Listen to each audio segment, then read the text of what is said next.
All right, what's going on? Drive time, Monday afternoon.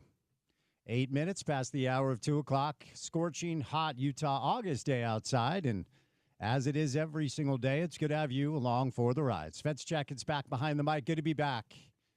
I always say it. Love taking time off. It's always great to leave, but it's always great to be back, certainly this time of year, as we are a matter of days away from college football. That's right. Camp Kyle, University of Utah, getting ready for their opener. BYU still trying to pick a quarterback. Probably nice for Ute fans not have to worry about that dynamic.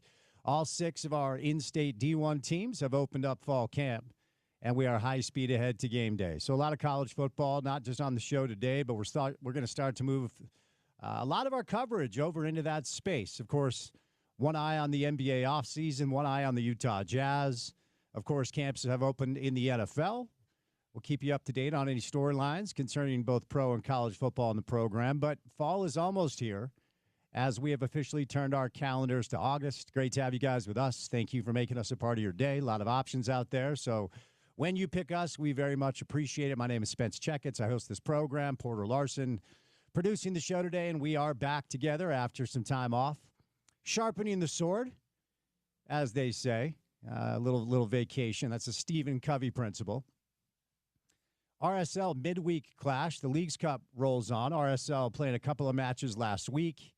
Won a penalty kick shootout with the brilliance of their keeper, Rafa Cabral, and then lost the second PK shootout with a couple of players sending their PK attempts over the crossbar, and a excellent performance from the opposing keeper. RSL back in Leagues action coming up this weekend in New York.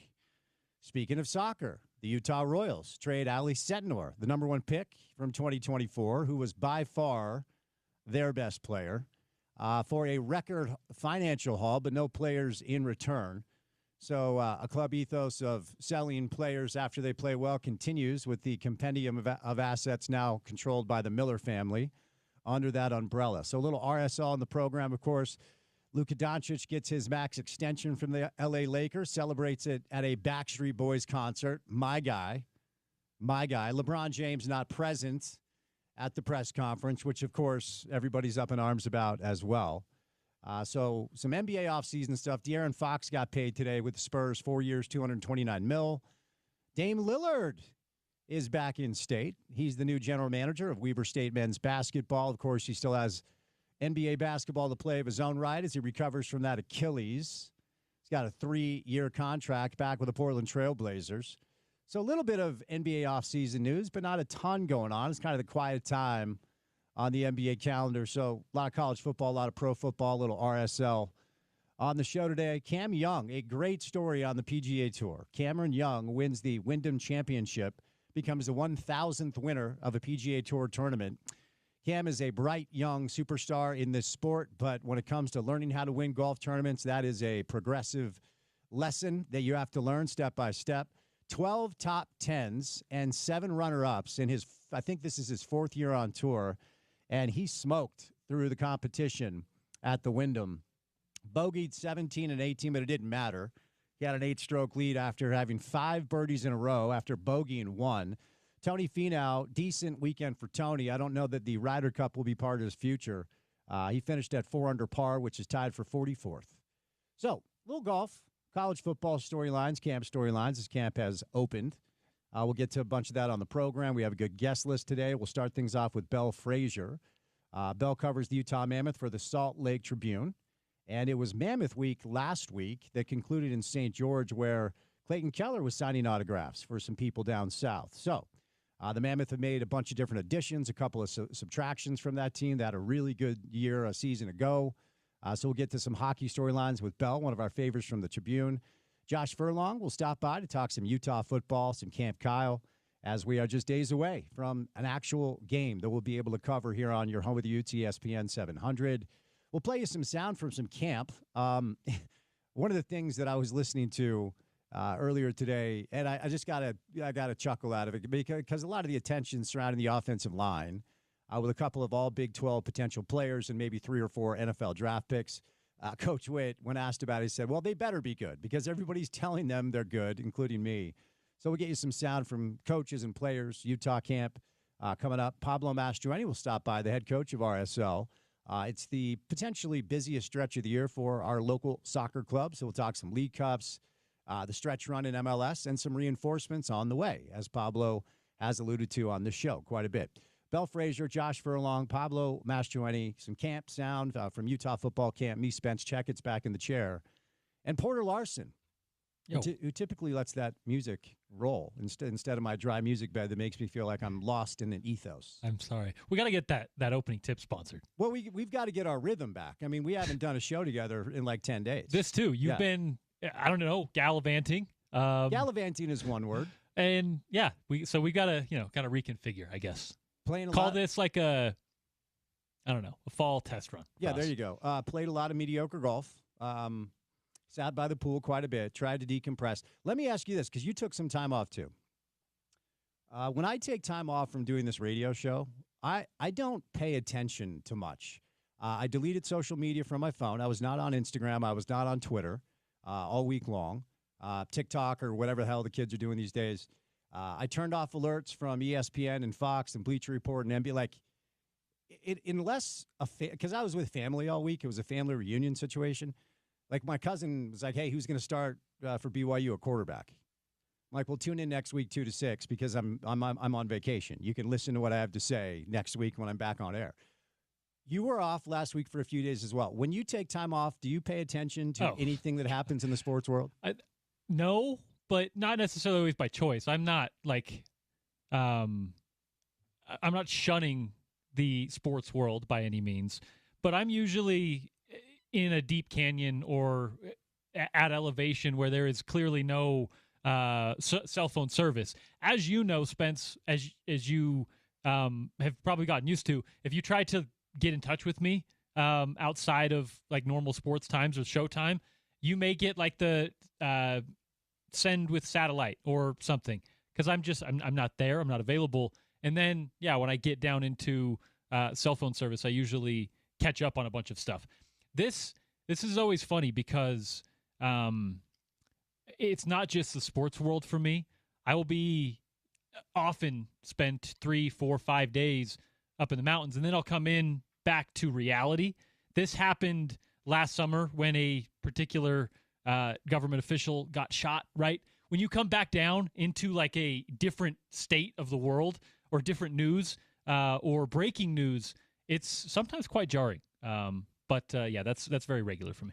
Here's how out of it I am. It took me about 30 seconds to remember which political official you're talking about who actually was shot. Yeah. But now I remember. Yeah. I came back down into the service and started getting like notifications that happened over the weekend. Stuff starts to go crazy. And then you see, nuclear talks. That's always fun to come back down into service too as well. Yeah, and it is odd. Oftentimes I will pull my phone out to send you a text, and it's like you can only contact him via satellite. And I never want to do that because what if it charges me like an extra $70 to send you a text? I think you can do it. Okay. I think because I have, opted into allowing that, I think you can do it. Okay. I'm not totally sure there, but. Okay. Well, welcome back. First show in 10 days. We'll get our rhythm. Fall's right around the corner. It's a great time to be on air. All right, Bell Frazier will be our first guest to talk some Utah Mammoth. I want to let you know that ESPN 700 is pleased to welcome Simple Plan. Well, only everyone outside of me. And me. We're not pleased to welcome them. I'm stoked. You're stoked for Simple Plan. I'm going to go. Actually, that feels like it could be in your wheelhouse, like a high school Porter Larson, maybe rocking some Simple Plan. I think so, actually. That was the era where all of these like alt pop, like punk rock bands didn't have lead singers who could actually sing, so they all just yelled. Like Dashboard Confessional, Blink-182, Simple Plan. Like none of them could actually sing. They just yelled about their feelings. Yeah, I just looked up Simple. I actually don't think I listened to them. Well, anyway. But that sphere, you're not wrong. Everyone besides us on the station is pleased to welcome Simple Plan with Bowling for Soup and 30H3. There we go. To the Plaza at America First Field, August 16th, 2025. Make sure to tune in with Sean O'Connell for your chance to win a pair of tickets to Simple Plan, Bowling for Soup, and 30H3. All right, opening tip style before we get to Bell. College football is right around the corner. I'm not one that loves to do deep dives, certainly on the coaches poll, the coaches preseason top 25 poll. But again, this time of year, while we're all kind of just waiting for games, stuff like this is kind of fun to just kind of banter back and forth about. The AP poll is a little more telling. The coaches poll, for anybody that's not familiar, oftentimes is filled out by like the assistant SID, because I don't think Coach Witt or any other coach wants to grind on a bunch of information about all these teams in order to accurately send in a list that really means anything. But we'll dig into it because college football is essentially here. We're going to have our Utah football welcome event coming up next week. We'll tell you guys about that, where you can get some information, hoping to give you opportunities to win some tickets, maybe to the opening game, or maybe we'll pick a game that's a little bit better besides Cal Poly, all due respect. So this morning, the top 25 AP USA Today coaches poll was released. The top kind of caught me a little bit off guard. Texas is 1. Then it's Ohio State, Penn State, Georgia, and Notre Dame. What's kind of weird here is Penn State is favored to win the Big Ten this year, yet they're behind Ohio State in this poll. Georgia 4, Notre Dame 5, Clemson 6. They got 2 first-place votes. Then it's Oregon, Bama, LSU, Miami fill out the top 10. Your highest-ranked Big 12 school is Arizona State. They come in at 11. As we continue to kind of scroll down a little bit, the next Big 12 team is Kansas State at 20. So the Big 12, 2 teams in the top 20. Arizona State, 11. Kansas State at 20. Iowa State just locked in their coach for a long-term deal. Matt Campbell is going to be around there for quite some time. They come in at 21. And then, kind of interesting, BYU at 23. Texas Tech at 24. So representing the Big 12 is Arizona State at 11. Kansas State at 20. Iowa State at 21. BYU at 23. Texas Tech at 24. When you go down the list of others receiving votes, if you just kind of do it this way, Boise State 25, so Oklahoma would be 26, Missouri 27, Louisville 28, USC 29, and then Utah comes in with 86 points, which would put them at 30, ahead of Baylor, right behind them. So I think the biggest takeaway for me was this quarterback situation of Brigham Young does not seem to be really dissuading people from being high on them. And I guess I'm not all that surprised, as we've discussed. Jake Retzlaff, who has now taken his talents to Tulane. Jake was asked about BYU during his introductory press conference when the media at Tulane had their first chance to interview him.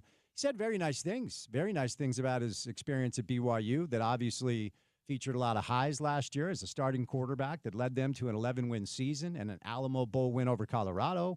And, of course, a pretty embarrassing ending to the whole thing. And when I say embarrassing, I'm not putting that on one person or the other. It was just, an unfortunate end to a situation that for a long time was pretty good for BYU. The quarterback competition is something that Kalani and A-Rod have shown that history and data tells us they're good at this. Whether it was Zach Wilson, Jaron Hall, or Jerry Bohannon and Jake Retzlaff a season ago, this is not the first time they've had to decide who's going to be under center. It looks like, and everybody's saying the right thing, it looks like it does come down to McKay Hillstead, who has 8 starts under his belt at Utah State as a freshman. He does know A-Rod's system. He was in the program a year ago, didn't play. So he does have some starting experience. Not a big kid, had some good moments at Utah State. I believe he is a redshirt sophomore. The Trayson Bourget kid is a redshirt junior. Bourget has kind of the same experience that McKay has when it comes to starting for a group of 5 schools. He was at Western Michigan for a couple of years, did not play a year ago. Then there's a lot of momentum in the direction of the Bear Bachmeier kid, who's a true freshman, played his spring ball at Stanford. His name is Bear Bachmeier, and his brother is Tiger Bachmeier. Porter, will you please effort Bear and Tiger Bachmeier's mother and father for the program? Just for the explanation? I have so many questions. A bear and a tiger. It's a family thing, actually. Wait, are there additional children that are also named after animals? Like grandparents, I think. Seriously? Yes. I saw an interview. I don't know exactly, so I can't tell you, but I did see Bear talking about before this. You come on air and report something, make sure you're reporting it accurately, please. I am. Thank you. I am. So will you effort the parents? Yes. Thank you. So there you go. Those are the 3 names being bandied about. Of course, on the Utah side of things, it's very, very nice that the quarterback position is solidified. And we won't do the revisionist history about Cameron Rising over and over and over, as he is now medically retired from football. He's going to be an offensive coordinator for his high school football team. But certainly it was probably time for everybody to move on. And it's kind of a comforting thing now for Utah fans not have to sweat about who's going to be the starter and what that quarterback room looks like. Coach Witt, on a couple of different occasions, has sang the praises of the Bird Ficklin kid. And I just have to wonder, because there's always been this interesting kind of conversation around, well, Zach Wilson, certainly, and of course, Isaac, his little brother. Like, there is so much natural talent with those kids. Wilson boys can throw a football, man. Make no mistake about that. I wonder whether or not this kind of what I perceive to be forced conversation about the Ficklin kid, is that a message to Zach? Like, you need to be better than you were a year ago? And I'm not blaming what happened a year ago on Zach. He was a freshman quarterback, really thrown into a tremendously difficult scenario. And by his own admission, just wasn't ready. I mean, if you want to give Isaac anything last year, give him credit for his self-awareness about the mistakes he was making, the work he has to put in to improve. You know, you just have to wonder whether or not, when you have natural talent like those Wilson boys have, oftentimes you're able to simply dominate the high school scene, dominate the Pop Warner scene, dominate the youth football scene to the point where maybe you don't have to put in the work until you realize that you're at the next level. And if you want to continue to take the step up, you've got to combine the talent with the work ethic. You got to show up for film. You've got to study. You've got to be a good teammate. Let me be clear. I'm not saying Isaac isn't any of these things, but I do believe that QB room is solidified, whether or not it's been announced or not, at the University of Utah. And obviously, the offensive line is going to be paramount to the success of this team this year.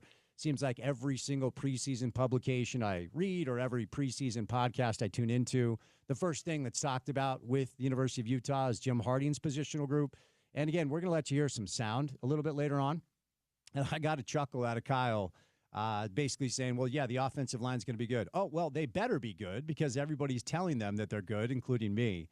The one positional group, and Sean and I talked about this during Crosstalk, that continues to be a question, and Devin's talked about this himself. You'll hear from Devin Dampier on the show a little bit later. Who's going to catch the football? What does that wide receiver group look like? How ingrained will the tight end be juxtaposed to the way Coach Ludd liked to use tight ends? It's a different offense. It's a different feel. I think a lot of you fans are excited for that, maybe a little bit of a different kind of approach that might be a little bit more wide open and entertaining. And then obviously, every year and every time there is a switch of the position, we discuss the relationship between Coach Witt and his offensive coordinator. How does that work? You know, Coach Beck, how much, carte blanche does he get? How much freedom does he get to do exactly what he wants to do? And those two have discussed it a little bit throughout the course of the preseason as they've been asked the question. So it feels like the optimism at the University of Utah right now is pretty high. And you'll hear the sound later on where most players who are asked about the dynamic discuss the positive energy and the momentum and the excitement. I mean, it's fun to be back on campus. I'm living close to campus, so you can kind of feel the buzz as school is going to get going here in the next couple of weeks. Hopefully they finish the construction on first. Let me just throw that out there. But school is going to be here soon. Football is going to be here soon. We've got the USA Today Coaches Top 25 poll that came out today. BYU at 23. Utah among the teams receiving votes. We'll get back to college football. We got Josh Furlong on the show today, who covers the Utes for KSL. Get you some sound from practice. We'll get you ready for a midweek tilt for RSL with Pablo Mastroeni. But our first guest on a Monday show will be Belle Frazier from the Salt Lake Tribune to talk a little hockey, little Utah Mammoth. That comes your way on the other side of a quick break. It's a Monday drive. You got it tuned in right here to ESPN 700.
We will get back to some college football today with Josh Furlong, who covers the Utes for ESPN, or excuse me, covers the Utes for KSL.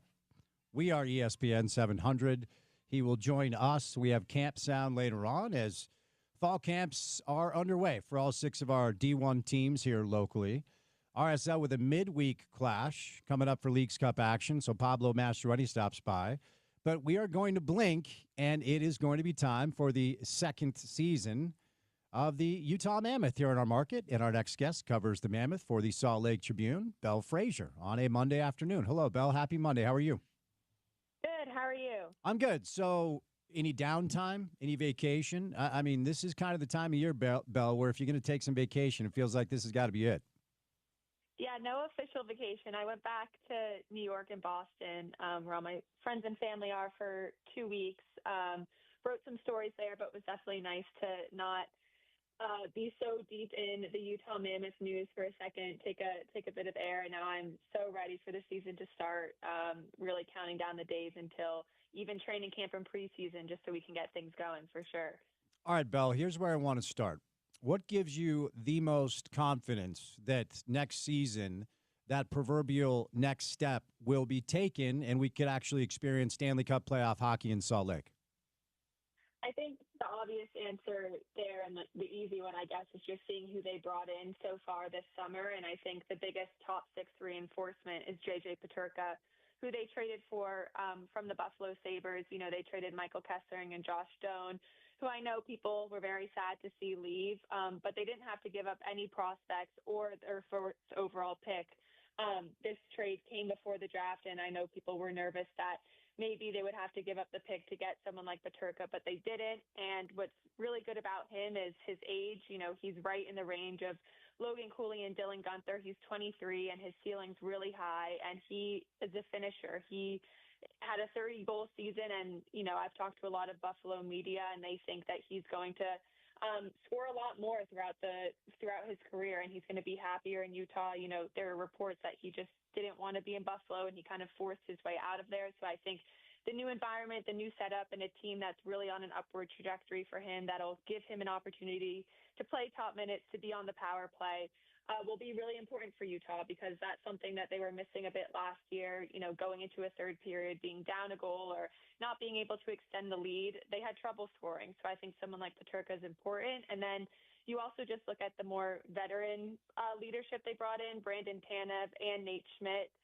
The defenseman Nate Schmidt just won a Stanley Cup with the Florida Panthers, and we got on the media call with him, and he was hilarious. He has a really out-there personality, which I think will be good for the room. He has an edge to him as he plays, so he'll be a good third pair, you know, defensive depth for them. And then Brandon Tanev, too, also has spark to him, and he talked about it. He wants to bring energy to the bottom 6, and he'll score and he'll do what he can, but he'll hit, and, you know, he just adds a little sandpaper for them. And then lastly, I think you look at their depth in goaltending. They brought in Vitek Vanacek, who also was on the Florida Panthers last year as, you know, second string, third string goalie. But I think that just adds some insurance for Utah. You know, we're not sure when Connor Ingram will come back. So I think they really shored up the areas where they needed 1 to 2 more guys. They didn't get the Mitch Marner or the huge names that maybe headlined this summer, but they got better in areas that they were lacking last year, and now it's just a matter of them building chemistry with those new guys. Do you have an update on Connor? I mean, I was going to ask that as a follow-up, and obviously it's a very sensitive information or a sensitive situation, and the information is sensitive too, and the club has, of course, been great to make sure that he gets the help that he needs. But do you know where we're at with that process now? Yeah, last time we talked to Bill Armstrong, he said that Ingram's been in the assistant program, that he's doing well, and that they're hoping for the best for him. You know, we also heard that he was playing in a men's league recently, kind of getting his fitness back, but Bill Armstrong declined to comment on any timeline for his return or, you know, the specifics. He said he wanted to keep those within the organization, which is understandable given the sensitivity of the situation. But you know, it's definitely something from the business side of a team that they had to think about. And I think that shows with how they brought in Vitek Vanacek, because training camp is a month away now. And I think they're just making sure that they're ready for any situation. So that's all we have on Ingram right now. It sounds like he's making progress, but there's been no substantive, return date for him. Still some money, according to the numbers I have in front of me, still $6 million and change to potentially bring in other players. Do you think this is the group, or do you think that money will be used to add a little depth? I think this is probably the group. I think if they were going to do anything before the season starts, it might be a trade. And I don't think they will, but I think if they were to do something, I don't see them using the rest of their cap space just because, Bill Armstrong is super responsible, and he also has Logan Cooley, who could be up for an extension this year. Same situation as Dylan Guenther was in last year, and Guenther extended for 8 years in September, so I don't think fans should be freaking out that Cooley hasn't extended yet, especially with the cap going up for the next few seasons. Seasons in the NHL negotiations are probably tougher, and he'll still be with the team next year if he doesn't extend. But I think because they're players that they still need to lock up, they'll probably try to keep that cap space. And, they also re-signed Jack McBain, who is an RFA, for a bit higher than fans or the team probably wanted to, but it's because he would have been a UFA in 2 years, so they had to pay for those years.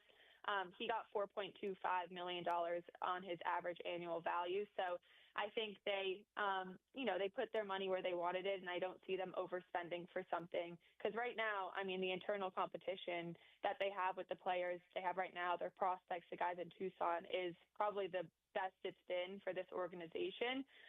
So they have the bodies that they need, and I don't think there's a glaring hole for them after the moves that Bill has done already. Belle, it's been a minute since you and I have been able to catch up, and I know you've been asked about the Michael Carcone story, but I wonder for my audience in this space if you could elaborate a bit. I can remember watching that post-game presser when he essentially was like, yeah, it's not going to work. And look, you always want to leave space for people to have emotional reactions, and things like making a living and contracts and money make all of us emotional. So no issue at all for the about face. Mm-hmm. But how did this play out? Yeah, so at exit day interviews back in, April, I think, at the Delta Center, guys talk about how their seasons went, and usually if you're a UFA or RFA, you aren't as direct as Michael Carcone was. But as journalists, we appreciate it. We appreciate him just coming in and speaking his mind. But on that day in April, he said, I love the guys. They're a great group. I don't think there's going to be an answer. Direct quote, he said, I don't think we're going to agree on anything. I spoke to the coaching staff and management, and I think we're going to go in different directions. And we asked, why he was feeling that way, and he felt he wasn't given big enough of an opportunity for Utah last year. The year before in Arizona, he had 20 goals. And then last year for Utah, he was usually the 13th forward. He was healthy, scratched a lot. When he was in the lineup, he was bottom six. So his numbers went down, but also his games played went down. And I think that was a good problem from an organizational level for Utah, because it meant that the younger guys were getting better and forcing their way into the lineup. You look at someone like Josh Doan, who's no longer there, but Dylan Guenther and Jack McBain and those types of players, but it definitely cost Carcone. So he was going out into the free agent market, and nothing had bit, for the first couple weeks. And on when was this? July 15th or 16th, he signed a one-year contract with the Mammoth for $775,000. Which was the same average annual value as his last contract. And when we talked to him after the signing, he said, he didn't want to be taken out of context for his exit day interview. He said that he always wanted to be in Utah, but like you were saying, frustrations run high. He had just talked to the coaching staff. So he kind of walked back on not his want to leave, but his thought that he wouldn't be part of the future of the franchise. I think it's a fine signing for them. I don't think Carcone is going to have a huge role, but he likes playing with a chip on his shoulder. He said he knows he has a lot to prove coming in his situation, but I imagine he's probably an extra forward or bottom six player again, just because of his size, his stats last year, and just the guys Utah has coming in. But he proves people wrong. And I think a lot of fans would like to see that. Any specific takeaways from the schedule release? I'm seeing that 11 of the first 15 games are on the road. which is a tough start. But obviously that'll come back around. You play the same amount of road games as you do home games. But as you kind of dug into that schedule release, Bell, what were some of your main takeaways? Yeah, it's exactly what you said. They have a really tough start to the year. I think it was something like 16 of 20 or 16 of 30 or something to start the season or on the road. But, they were a really good road team last year, actually. They struggled at home more so. So you might think it's a good thing for them to find their footing and bond as a team and be on the planes and hotels together and figure out their identity for the team on the road before they come to Delta Center and show off for year two. They start with a 3-game road trip, Colorado, Nashville, and Chicago, before coming back to Delta Center on October 15th for opening night against the Calgary Flames. And that'll be a 4-game homestand. So I think for them, it'll test them immediately, which is a good thing. A lot of the players have talked about not having that slump in the beginning of the season like they did last year, starting on time. And like you said, every team goes through hard stretches in the schedule. I don't think you can use it as an excuse for a poor record or poor showing. So I don't think Utah will use it as that at all. And I think, one game or a few that people have circled on their calendar, obviously the divisional opponents, because those points matter more. And then also, I believe November 12th, the Buffalo Sabres come to town, and that will be Josh Doan and Michael Kessering's homecoming as well. So there's definitely, great matchups to start the year. And although it's one of the tougher road schedules, I think it'll probably make the team better. And if not, they'll just have to learn from it as every other organization does. How much of the road heavy schedule early on has to do with the renovations of the building, Bell?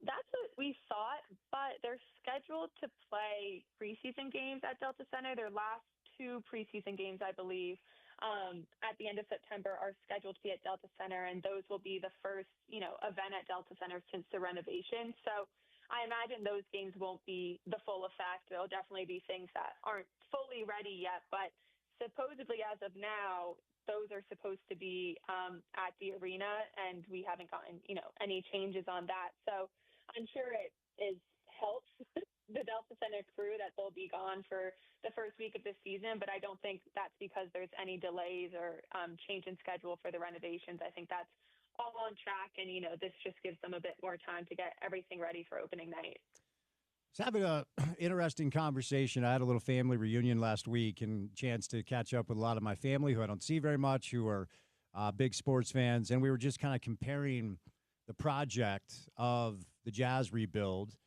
to the project of the Mammoth rebuild. And the Mammoth are much further along. I think this is probably year 5 or 6 of a rebuild. And the Jazz, it depends on what their messaging is, which seems to change day to day. Now it's like, no, we actually were tearing it down and the rebuild starts now. So the Mammoth are further along than the Jazz are. And I'm just wondering, Bell, throughout the course of your time here covering the team, talking to players that have been traded to Utah or draft picks that have been drafted to Utah, it's a little bit different when you're a draft pick because typically you're young and ultimately you work for the organization of the NHL Hockey League, and you have been assigned to the Salt Lake City office, and I feel like you're more inclined just to accept it and be excited. Do you sense any pushback at all for hockey players wanting to come to our market and stay here for quite some time? It's the main thing that the Jazz have run into for a number of years. They've been able to draft, they've been able to develop, but they just can't retain. And if you're going to win trophies, you have to retain. Do you think the Mammoth are going to run into any issues that way?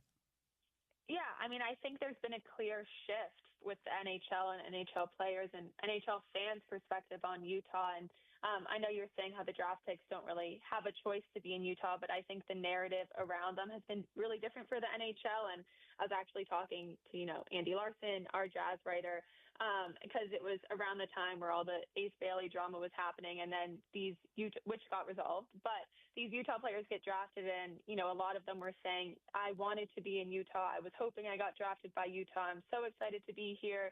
The mountains are so beautiful. Like, this is one of the top teams in the NHL. I'm so excited to be in this organization. And it's a distinct, change in narrative from what I think has been reported about the Jazz in the past. And We talked about this before free agency opened for the NHL, that it was going to be really interesting if they had to overpay for players or if they were able to land any players. And they were. I mean, they landed 2 Stanley Cup champions in Schmidt and Vanacek. And then Brandon Tanev, although he'll be, bottom 6, more depth veteran role, he's a legit NHLer and guys who have been around the league and seen different markets. So I think that's a really good sign for the Mammoth and the fans in front office that guys did sign here during free agency.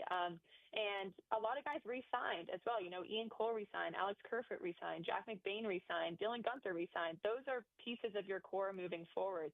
JJ Peterka, although it was a trade, he kind of had to say he forces himself out of Buffalo and found a team that would work for him. So I think that should be a positive note for Mammoth fans, seeing that players are willing to take the chance on Utah. And I think there won't be an official answer until, probably 5 to 8 to 10 years when the team is here and you can actually see a pattern form or real opinions after the first or second year. But I think for the way they introduce themselves to the league and to the country and to hockey fans, players want to be here, and it's only been positive feedback from us as the media. We haven't heard anything of they don't want to be here or anything of that sort. What sort of information can you share with our hockey fan listeners about the new experience in the building once everything is done? And it may bleed into next season. Anybody who's ever bought a house or built a house or have had construction on anything, quite frankly, understands that these things are always delayed. But once that is completely done, what sort of changes are in store? What can you share there? Yeah, well, it's going to be multi-year project. I think they're saying 3 to 5 off seasons because since the Jazz and Mammoth are there, they only have the summers to do the renovations. But this year they focused on the lower bowl and just improving sight lines for those seats. And throughout the arena, when it's 100% done, every view will be full. There won't be any blockages like there were last year, but they've blown out the entire lower bowl and they're raising it by 3 feet, I believe, and pushing it back. So the views that people love for the NBA and the up close nature of the Delta Center is still there, but the actual, I'm trying to think of the word, but it won't be as steep for hockey fans, so they'll be able to see both goals. There won't be any parts of the ice cut off.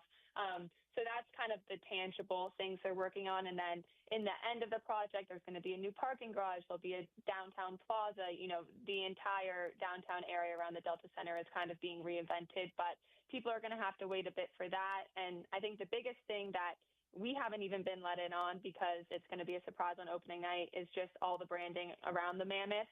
It's hard to even remember the Utah Hockey Club branding now because it feels like this team has been the Mammoth forever. But the new in-game activations, the merch, everything on the Jumbotron, I think it's going to be really cool to see how they, bring this branding to life in an in-game situation instead of just the social media stuff we've been seeing for the last few months. So I think that's probably the biggest thing that fans should look forward to. You and I were spoiled as young hockey fans growing up, going to the Garden. So this question might be a little bit unfair. But I'm wondering, Belle, when you took the job, what you were expecting as it pertained to atmosphere and fan participation year one for the Mammoth. And then did the experience meet or exceed those expectations? Definitely exceed. I mean, I think I had no idea what to expect in the first place.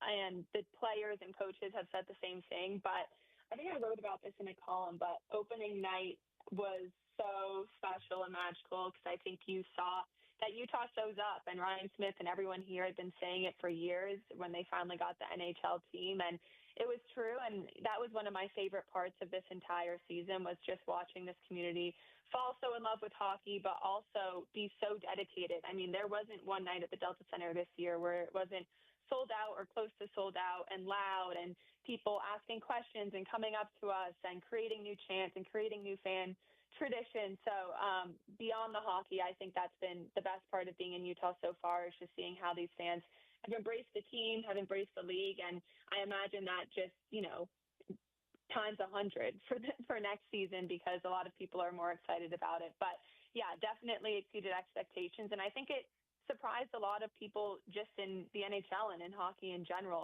a pleasant surprise for sure. So it'll be cool to see how that kind of grows the next few years.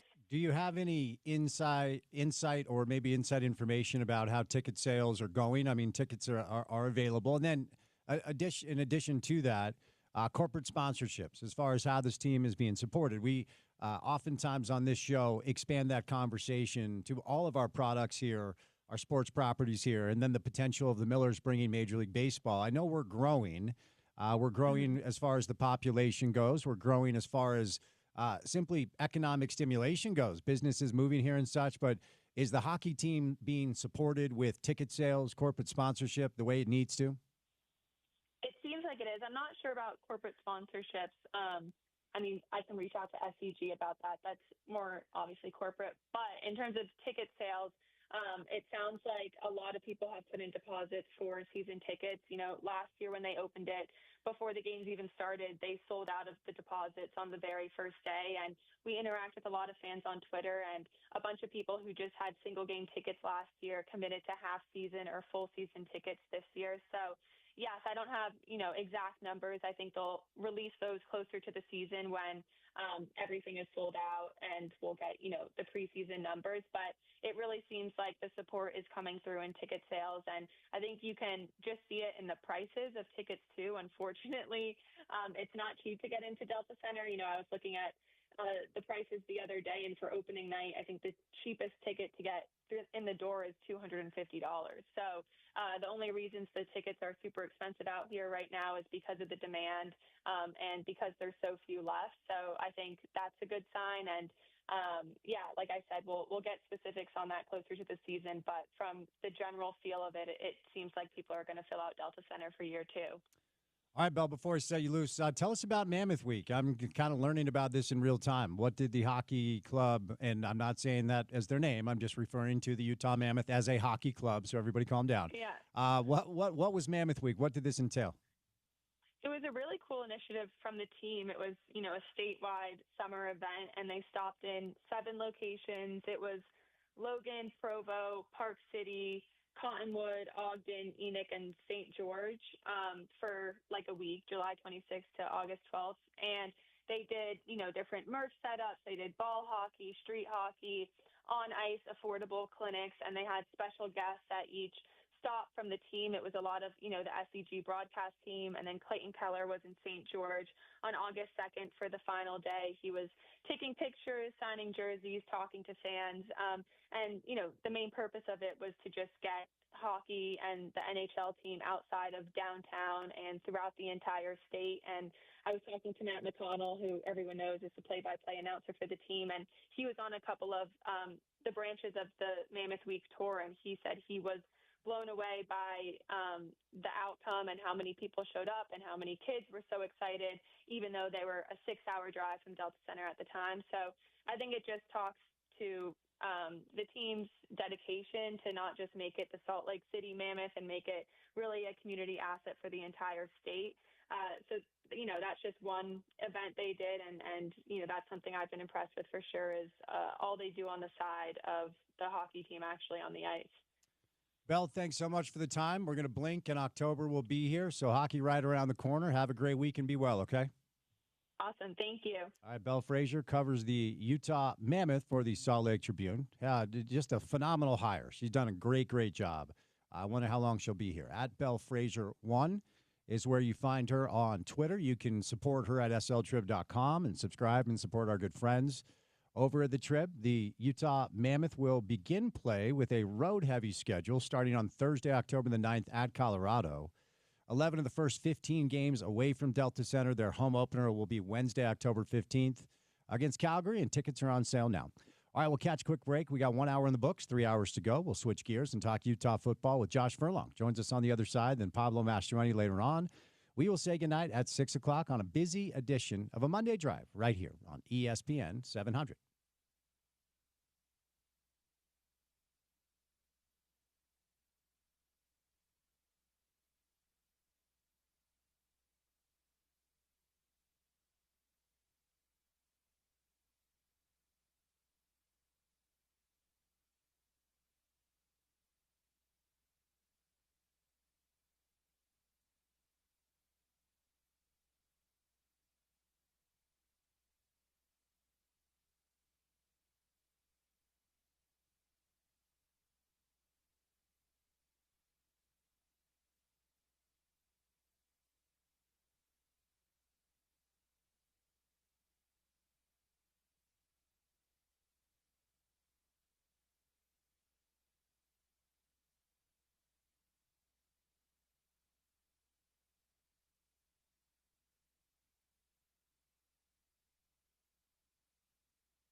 You heard about this new trend of grown people, adults, carrying around stuffed animals for like security? Have you seen any of this? For what? For like security. So like Oh, some like people, an emotional support animal. yeah, some people have like emotional support dogs. There's this new trend. The Atlantic just did a Okay. piece on it where mostly in major cities where maybe some people might be losing it a little bit.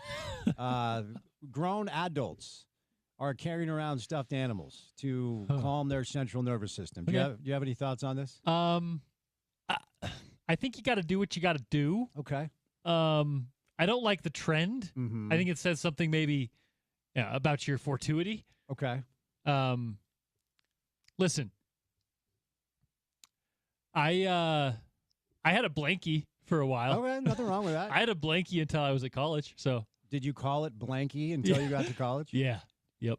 That's a little embarrassing. Did you ever have a stuffed animal when you were young that you loved? Oh yeah, Okay. it was a Clifford the Big Red Dog. I love the Clifford the Still, Big Red Dog. nephew has it, Nice.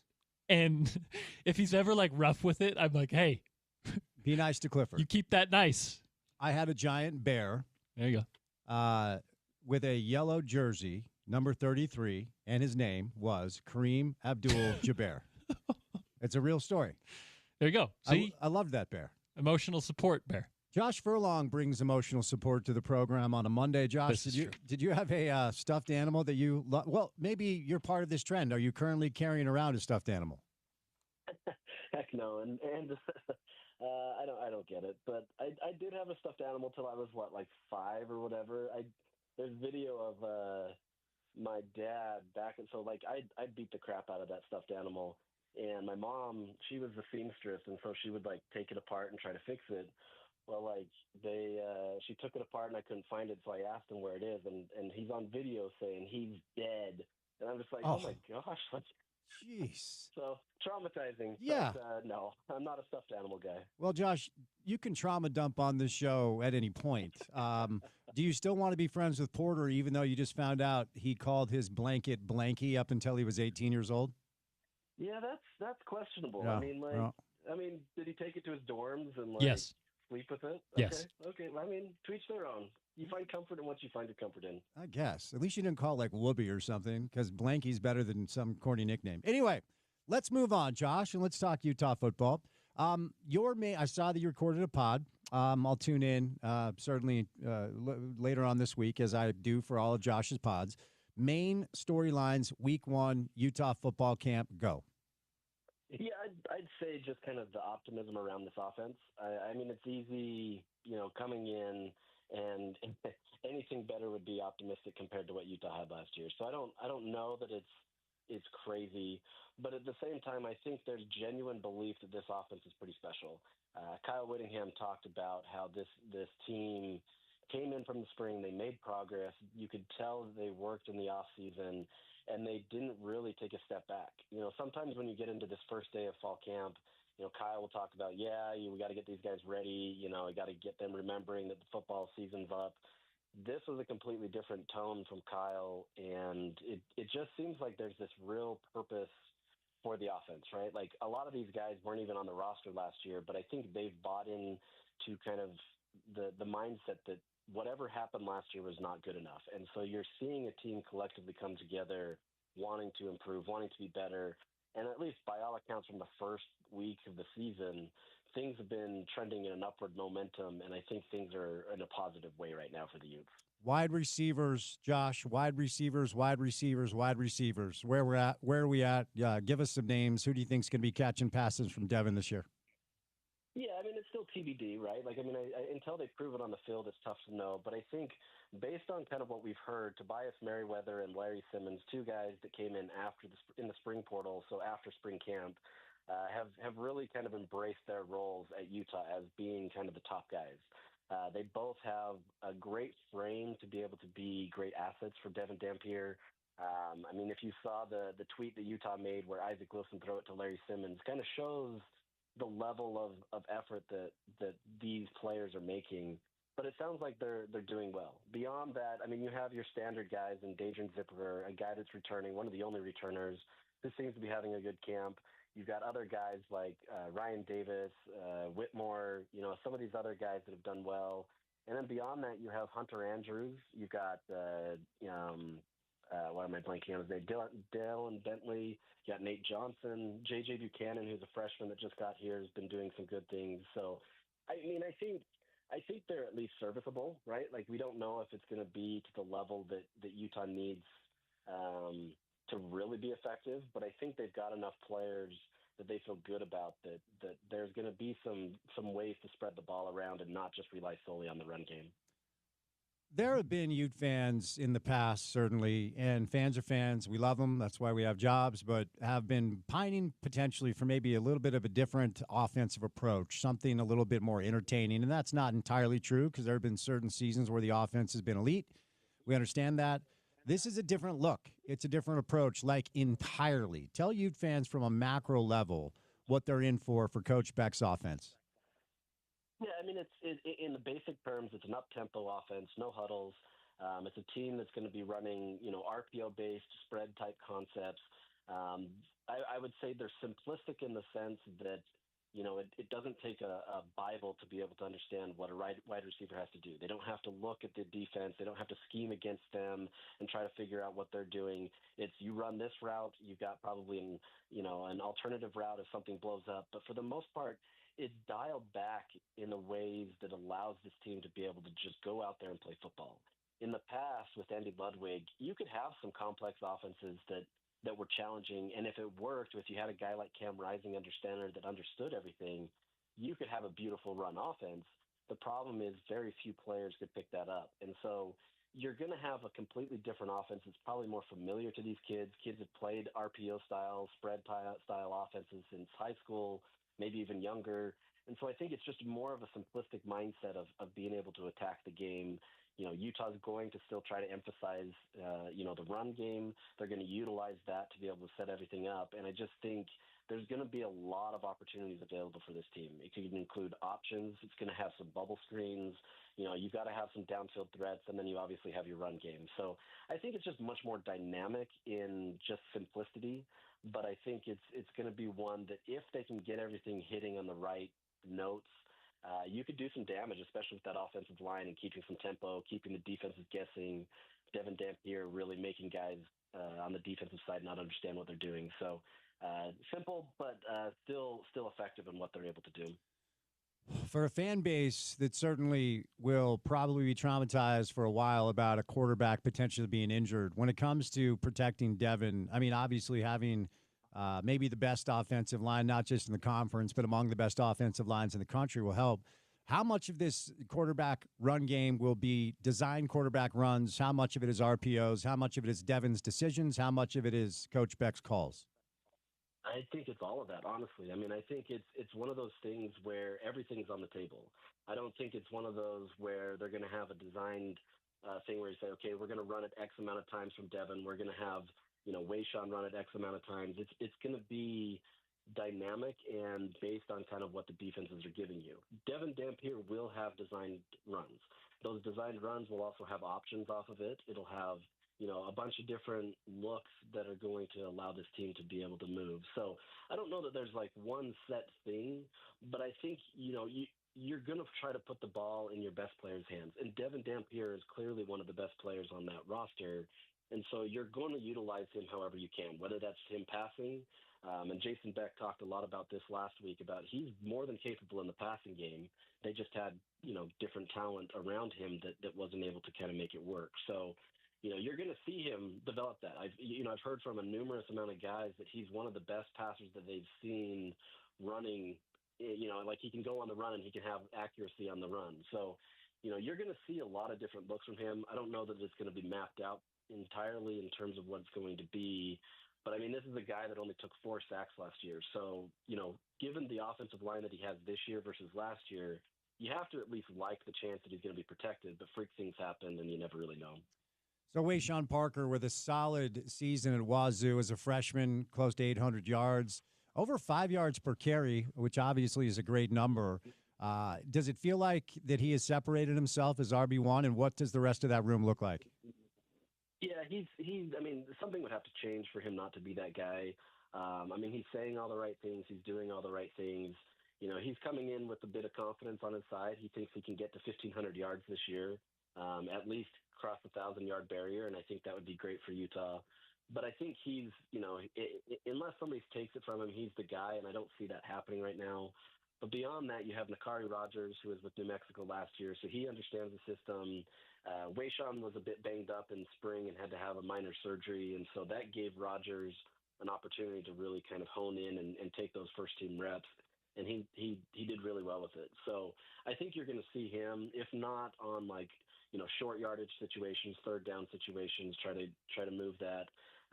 You've got Bryce Duke, where he came in spring, and we didn't get a chance to see him. So I think there's a chance that he pushes. I've heard some good things about him and maybe getting that number 2 spot. But then you have some other guys like Daniel Bray. He's a freshman. In spring, Kyle Whittingham talked about it's not really a question of if he'll see the field, it's about where and how. He's more of your gadget guy right now and kind of utilizing him in an off-speed type situation. So you're going to have him, and then you also have Devin Green, the UNLV transfer, who's going to come in, and he had some good showings in spring as well. So, I think there's a good room. I think they've got the potential to be able to mix it up wherever they need to.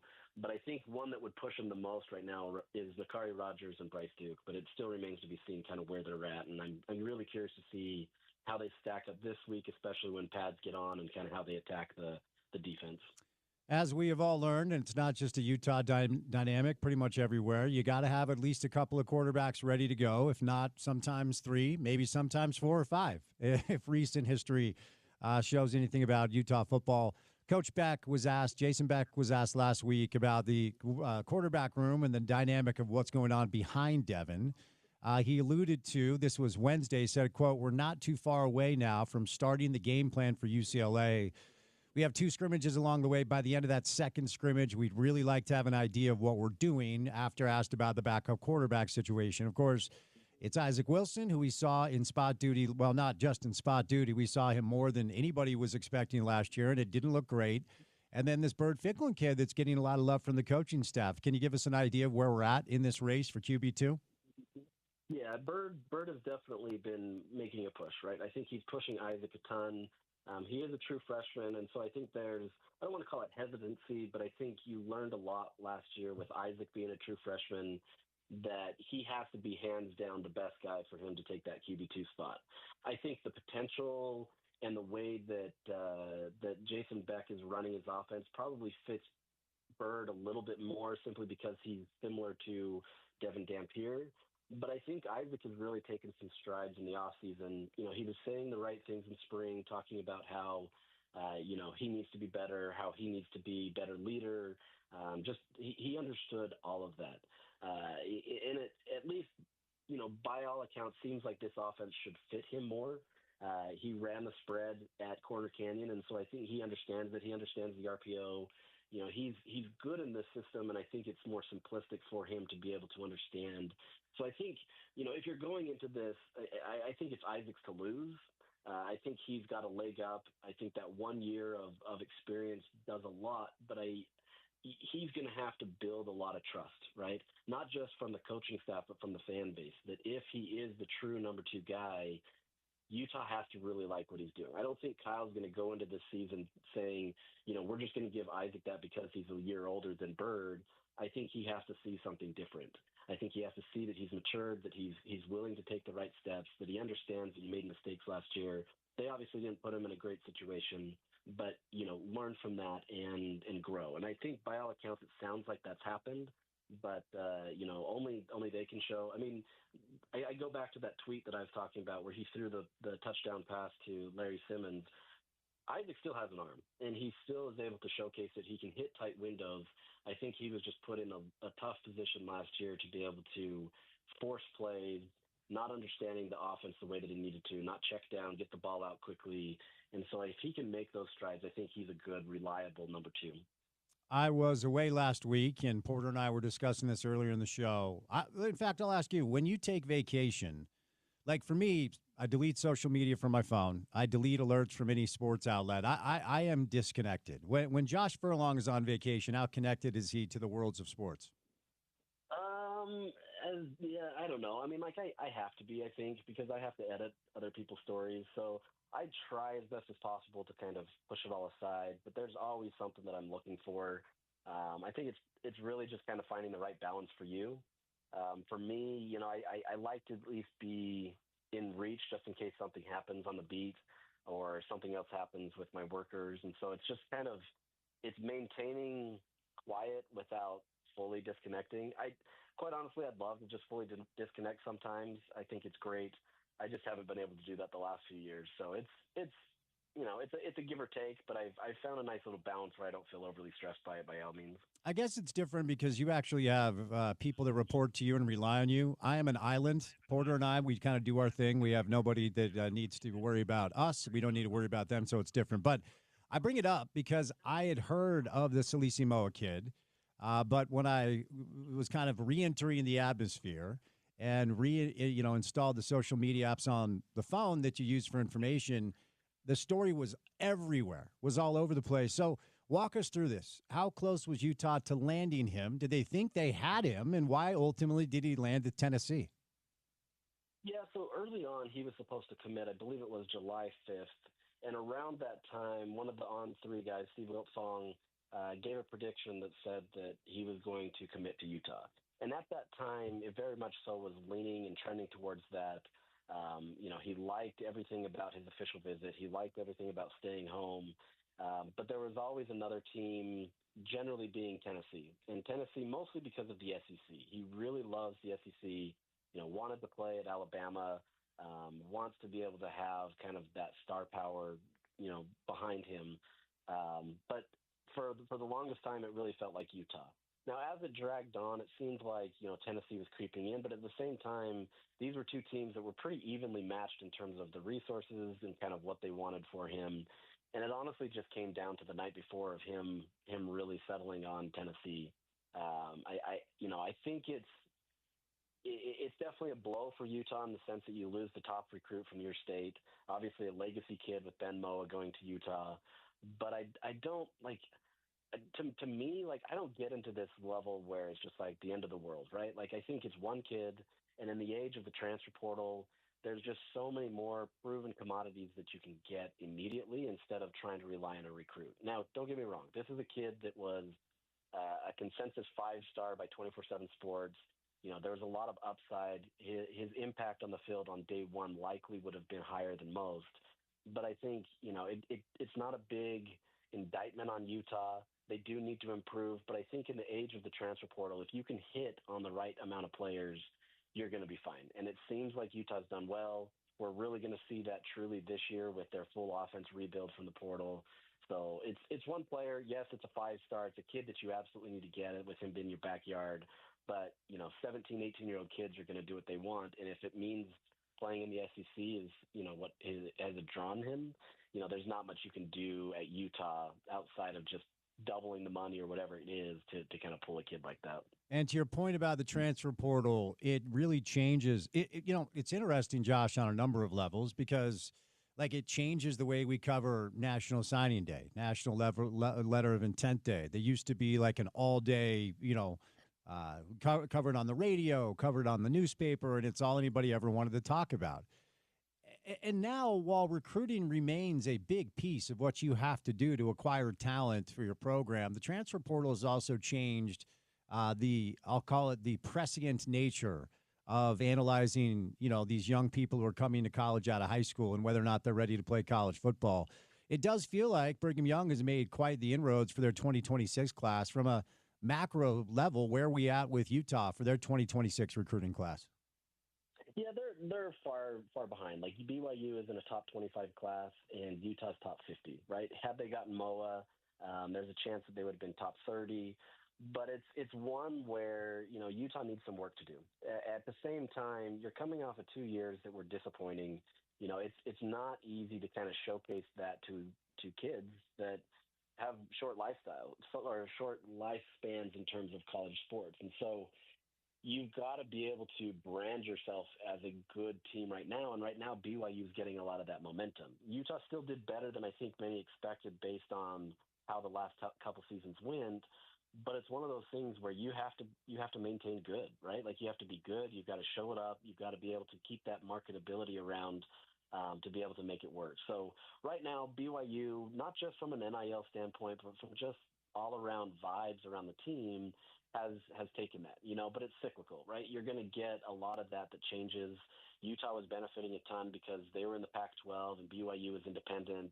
They had a much better opportunity that way. And so it changes. There's going to be things dependent on this year where maybe kids flip or they change the trajectory of it. And so, unless they're, one of these teams that have to recruit at a top level to compete for a national championship, I think anywhere above 50 is going to be fine for Utah, as long as they are evaluating properly and getting at least they're hitting on a majority of these kids. If not, then it's a disappointment, and you're really just trying to catch up on something that is already, well out of their range right now.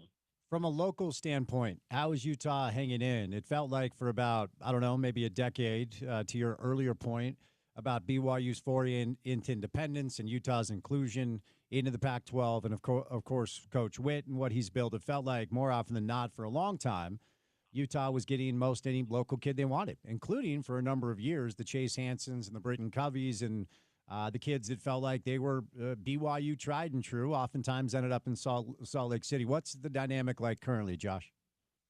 Yeah, I think the biggest change there is more around the LDS kids, the kids that you would expect to be BYU, that Utah picked up, the Britton Coveys, the Chase Hansons, like you said. These are the kids that BYU kind of whiffed on a little bit. And whether it was they weren't evaluating them the right way or they just weren't viewed as the better team, Utah was able to pick that up. And so I think you've seen a lot of that this year where there's some kids that have just been diehard BYU fans their entire life and they wanted to go to BYU. And you are always not going to get those kids. But I think there's some kids recently that maybe they were, waffling a little bit and trying to figure out how it goes. And if the religious side of things is top of mind, that kind of pushes them over because now they've got a school that has an upward trajectory. The NIL seems to be in a good situation. The results on the field last year were good, and obviously they're hoping to back that up this year. But it seems like there's a much better vibe in terms of kind of what's happened recently for BYU.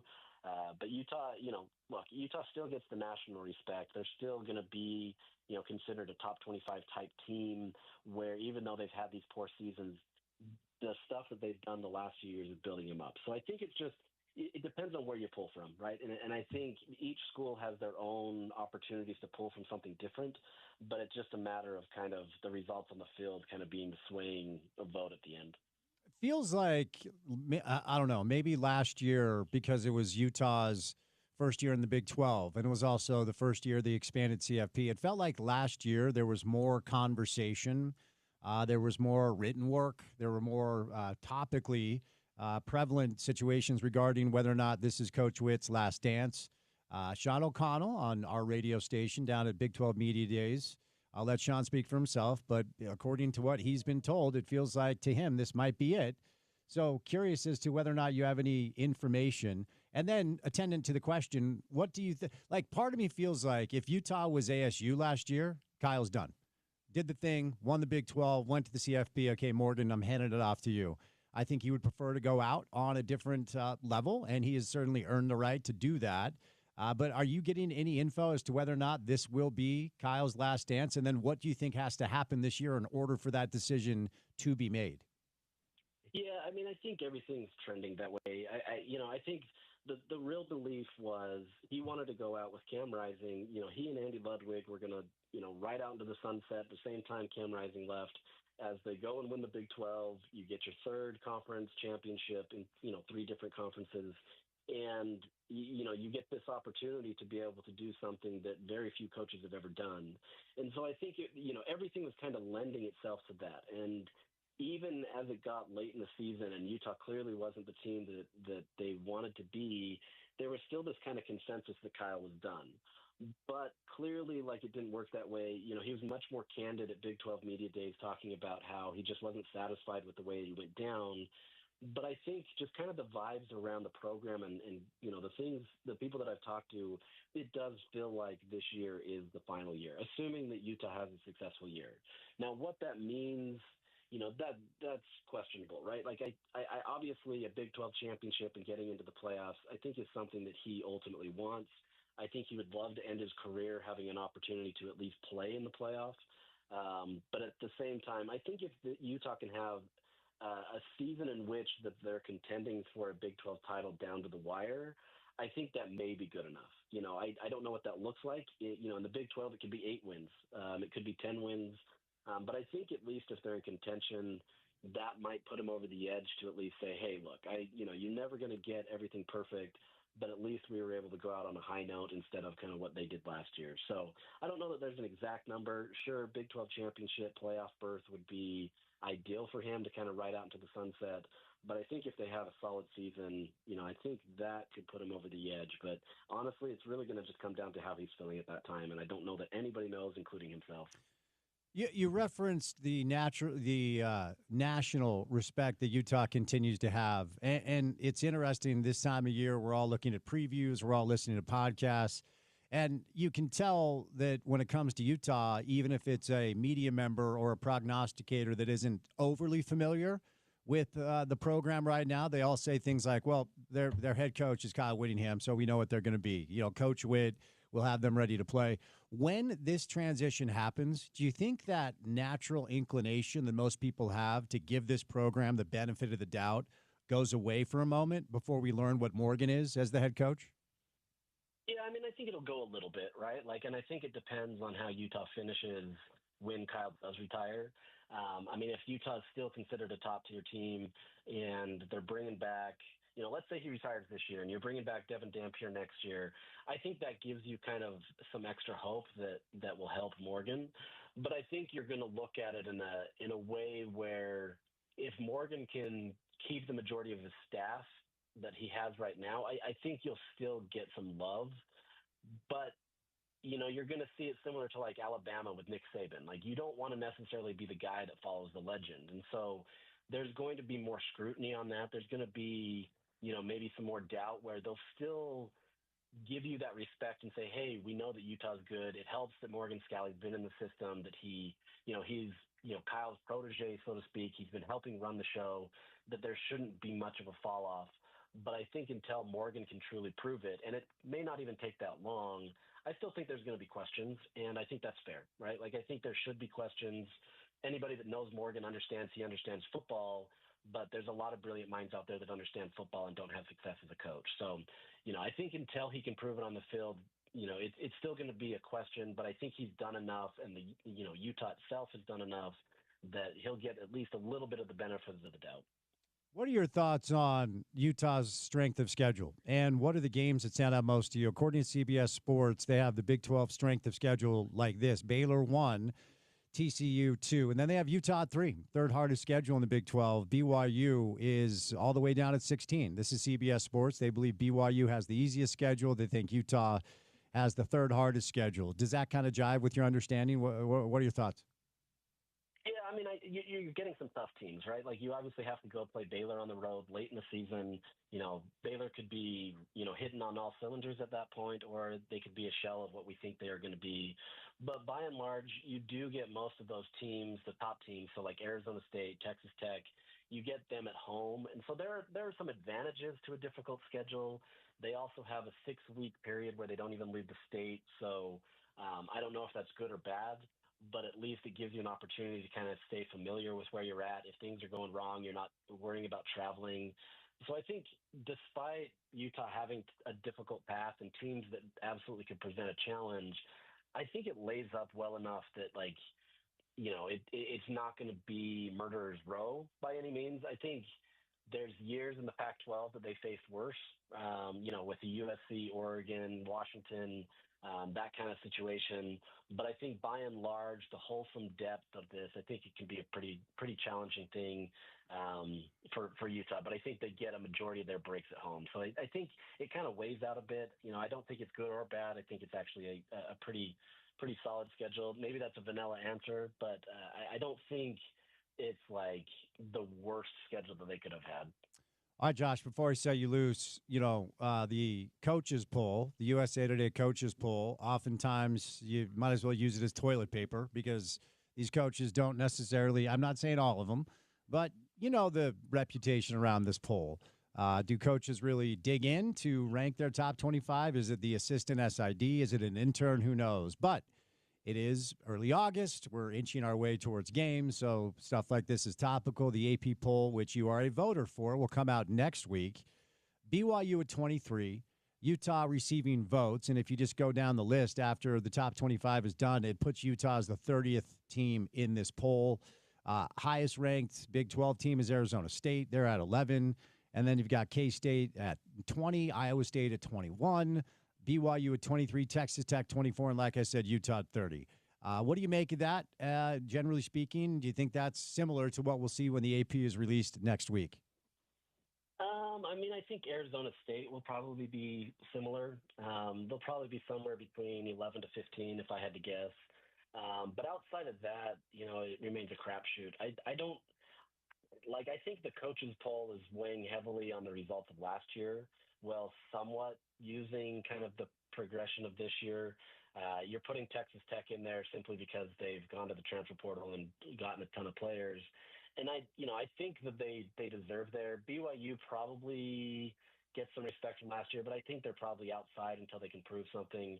To me, I would say Baylor, who is, if you counted it at 31, I think they should be in there. I think they finished the season strong. They return an incredible amount of talent back on their roster.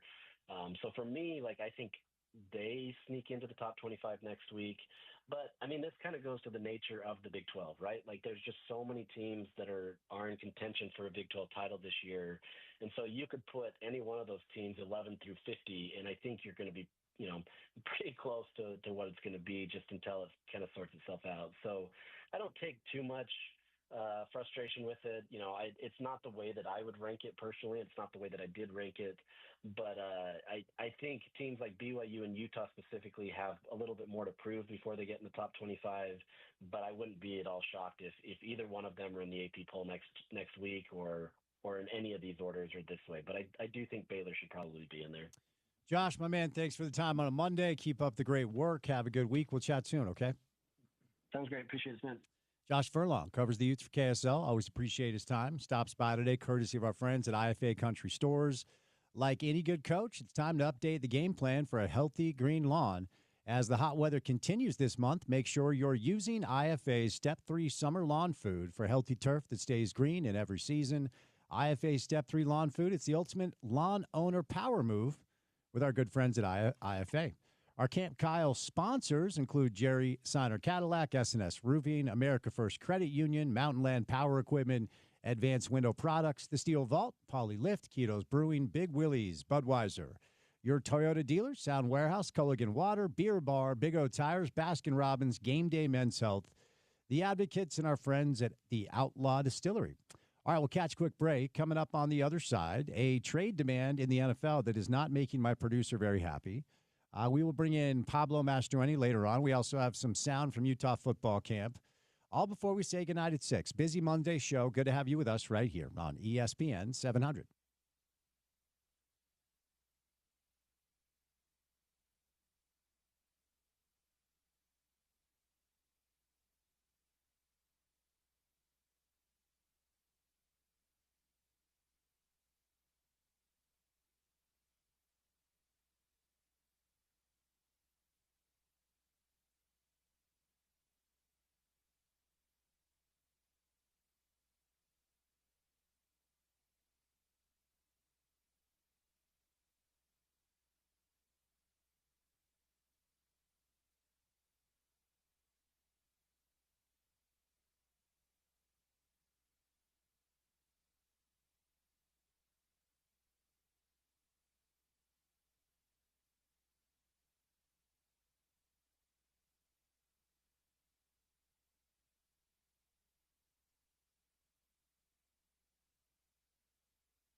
We got some breaking news on the show on a Monday afternoon as we roll along.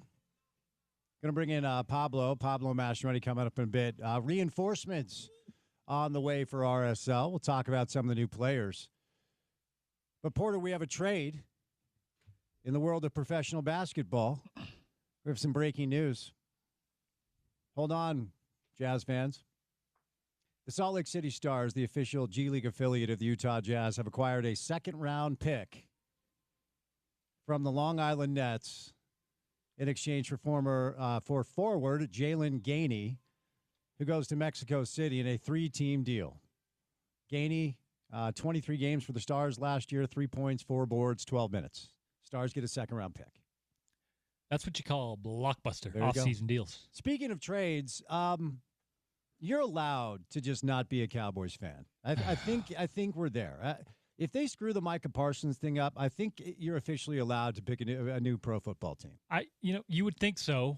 But it's kind of just par for the course. Like, our guy Martin's been bugging me about the Micah Parsons thing all offseason. I said, dude, it's going to end poorly, and I'm going to be mad about it. And that's being a Cowboys fan. And, well, here we are.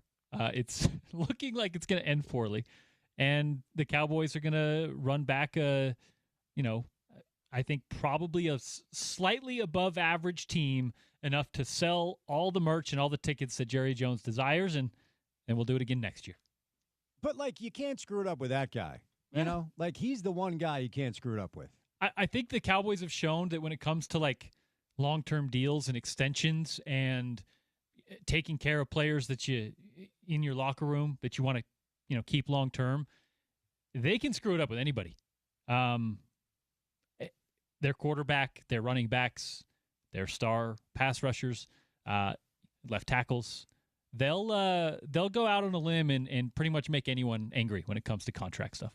Have you seen LeBron James swing a golf club, by the way? I have. It always cracks me up because I think a lot of people just view golf as something that's pretty easy. Right. If you've never played it before.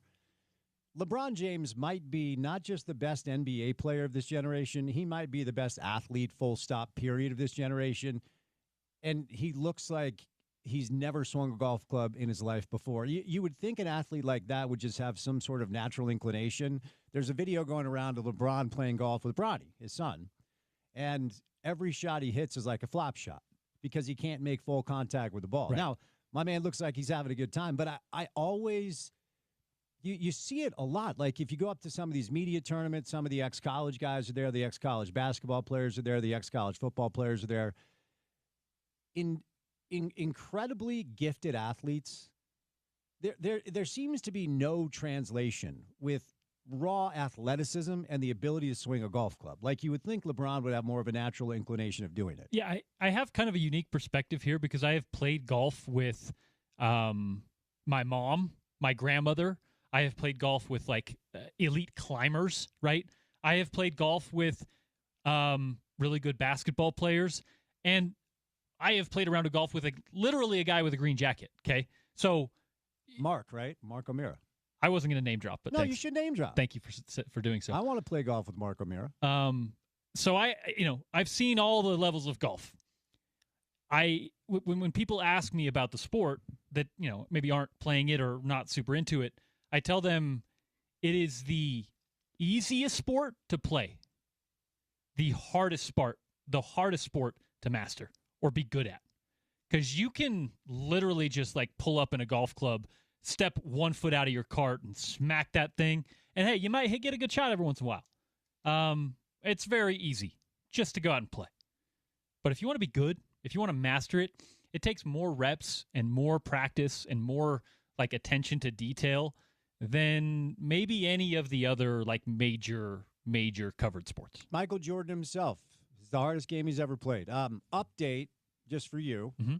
I have set the over-under for club breaks this year at 1.5. I'm allowing 1 club break this year. Same as last year. No. Well, if I recall correctly, we may have set the over-under at 1.5, and everybody smashed the over, and everybody won money. Okay. At some point, there's an economic factor. These golf clubs are not cheap. And I am happy to report that we have turned our calendars to August, and there have been 0 club breaks. Okay, so you got some cushion. 0 club breaks. I cannot say in good conscience there have been 0 club throws. That's fine. There have been a few. There were a few last week. No one gives a rip about this, I know. I have not played well in like a month, and it's really starting to grind on me. Mm-hmm. So the driver was chucked into a tree that demanded a little climbing, okay? I also had to go this really pissed me off, okay? This last week really pissed me off. So, par 3, I know nobody cares. We'll get back to football. Hold on. Par 3, about 178 yards. I hit a pure 8-iron that was headed right for the pin. Lands on the green, rolls back into like the fescue, like the horrible rough that was right in front of the green. Like, love it. Did not get any release, got a little backspin.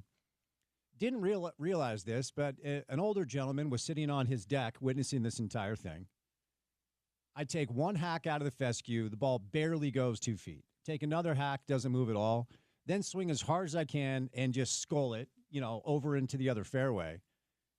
And this dude starts cackling and laughing so hard.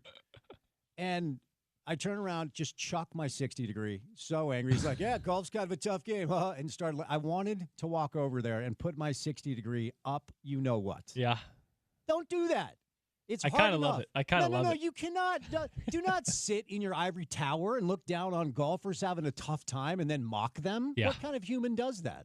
It's better than the guy at the Park City Municipal Resort that I think has twice tried to fight me on the golf course. Wait, why? Because he lives in a, listen, you try not to hit the ball into the house. You just try. That's pretty clear. Mm-hmm. I'm not trying to. Mm-hmm. But, my buddy, you live on like a dog leg to the left, and you live right on the corner there. He causes issues with, there's probably people listening who have, at the pond, at the Park City Muni, had an issue with a guy on his back deck. Okay. I'm telling you, there's people who text in if you have. Do you know what hole we're talking? I love PC Muni. I haven't been there in a long time. Okay. But I hit this ball. He comes out. He's like, hey, learn how to golf, right? And then my buddy steps up. He hits the ball, and it doesn't just, go over there. Mm-hmm. It hits this guy's deck while the guy's standing on the deck, and he gets, aggressive about it. So it went back to back. He had 2 balls. But, brother. Yeah. You're not wrong. Hey. Yeah. You're on the tee box. There's some cowboys that are trying to play some golf. Be patient. If you're out there, heckling, I'm okay with it. Just don't try to fight the golfers. You live on a golf course. I'm sure you have insurance. You cannot be the person that buys the home on the golf course and acts shocked that your house is getting hit by golf balls, especially, due respect, at a Muni course, okay? And look, you're talking. There you go. You're talking to Bonnie, okay? You're talking to a guy that's grinding at Bonnie and Mountain Dale every weekend. I'm not some country club snob. And PC Muni is a wonderful course. But if you're going to buy a house, certainly on a dog leg, where my guess is, you're probably faders, right? You're probably slicing it into his home, which is the most natural flight path for amateur golfers. You have no business being upset when your house gets hit by golf balls. Anyway, I digress. The video of LeBron playing golf going around was pretty interesting.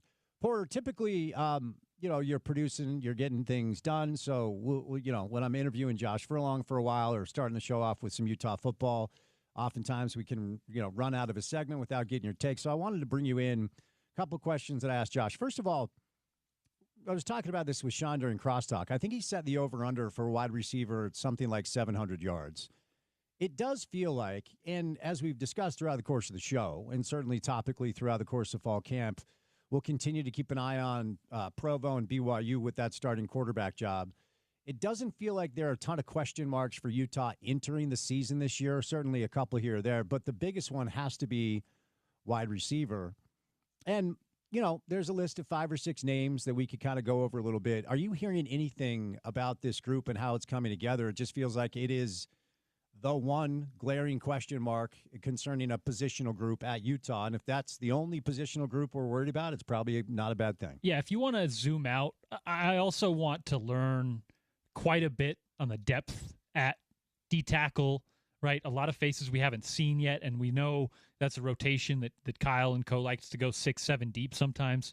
Cornerback as well. We know the departures. We know the faces that are there. We also know there's some transfer ins that are going to make that conversation interesting. But yes, the big question going into fall camp is who's Devin Dampier going to throw to on a night-to-night basis. Tight end, we have a good idea. There's some bodies there. I think the loss of Landon King leaves some opportunity for some young guys at the tight end position. But yeah, man, it's going to be by committee at wide receiver. And we asked Micah Simon, the wide receiver coach, last week, what that hierarchy is looking like, and he kind of declined to answer, which I think tells you what we're working with.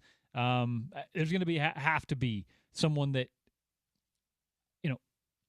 I don't think you need a number one guy. We look at the Darren Carrington. We look for a 1,000-yard receiver. I don't think Devin Dampier and this offense are going to need that. But, man, you're really going to want someone to show out in fall camp to give you a feeling that there's at least the ability in that room to make a lot of plays. Who it's going to be, there's Creed Whitmore. There's a bunch of transfers. There's players there that I think that this staff is confident in. But they're, even on the Hill, kind of declining to tell us that anyone's distancing themselves in any sort of way. Zach Williams was thought to be the number one. He's off to Southern Cal after a really good performance in the spring. 5 new transfers for Utah at the wide receiver position. The Tobias Merriweather kid looks the part. He's 6'5", 195. Ryan Davis comes in from New Mexico, obviously familiar with Coach Beck and Devin. Tobias played at Cal last year, but sparingly. He only caught, I think, 11 passes. Larry Simmons, Southern Miss. Justin Stevenson, Wyoming, and as Porter referenced, Creed Whitmore as well. So even if Zach didn't transfer, he wasn't all that proven. This is a positional group that I think leaves a lot to be desired, at least learning more about them. I do wonder, Porter, and I always hesitate to say, well, Ute fans want this and all Ute fans. I think there have been some grumbling in the past about maybe a little bit of lack of creativity on offense and maybe wanting something a little bit different.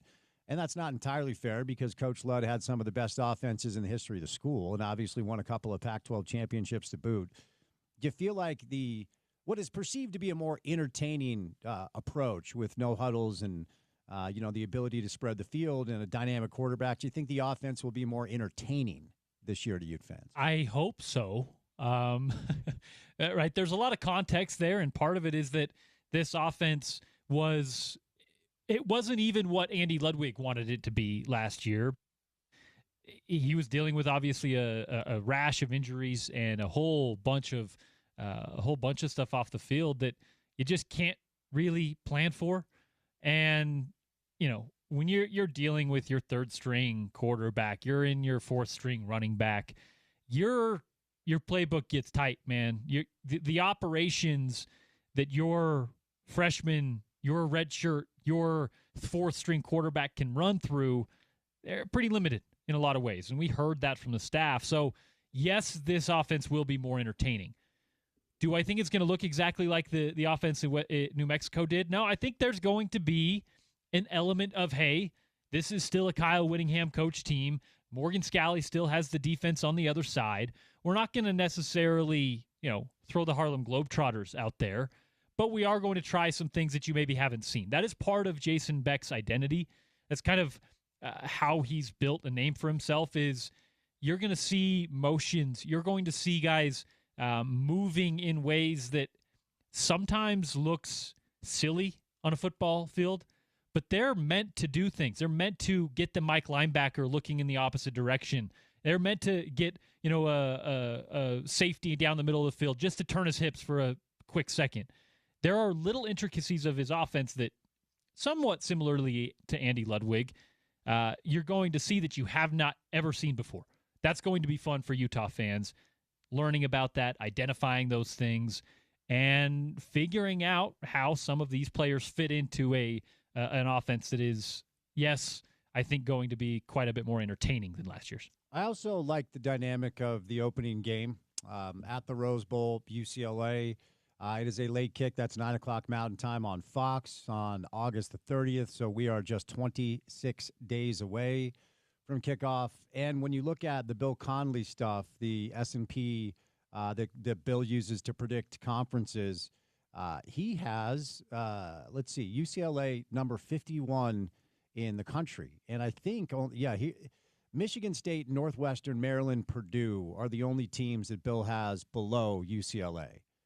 So I kind of like the dynamic of an opening game against, a P4 team out of the Big Ten, but a team that you really should be able to handle and get a win. Devin gets to experience what it's like to go on the road and play a team. I don't know what UCLA's fan base is looking like these days. They had a pretty down year last year, but they're not thought to be great, but they are UCLA, so they will have athletes and good football players. For an opening game, I actually kind of like this one. I think a landing spot where you should go on the road and get a win. You will experience one of the greatest stadiums in all of college football and a football team that can at least provide some pushback. I always hate the FBS, FCS week one. It's going to be 70-3. I don't think that does much for you, and maybe that's the deal with Cal Poly. But opening day, UCLA, kind of like that one. I'm with you. Obviously, it's a former Pac-12 opponent in a storied venue. So there's just a little extra flair, a little extra excitement for a game in the Rose Bowl, regardless of the situation, regardless of the context.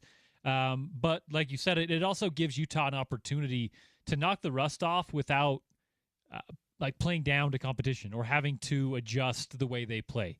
You're going to have to, bring your A game to beat UCLA on week one. You're going to have to work through with few things.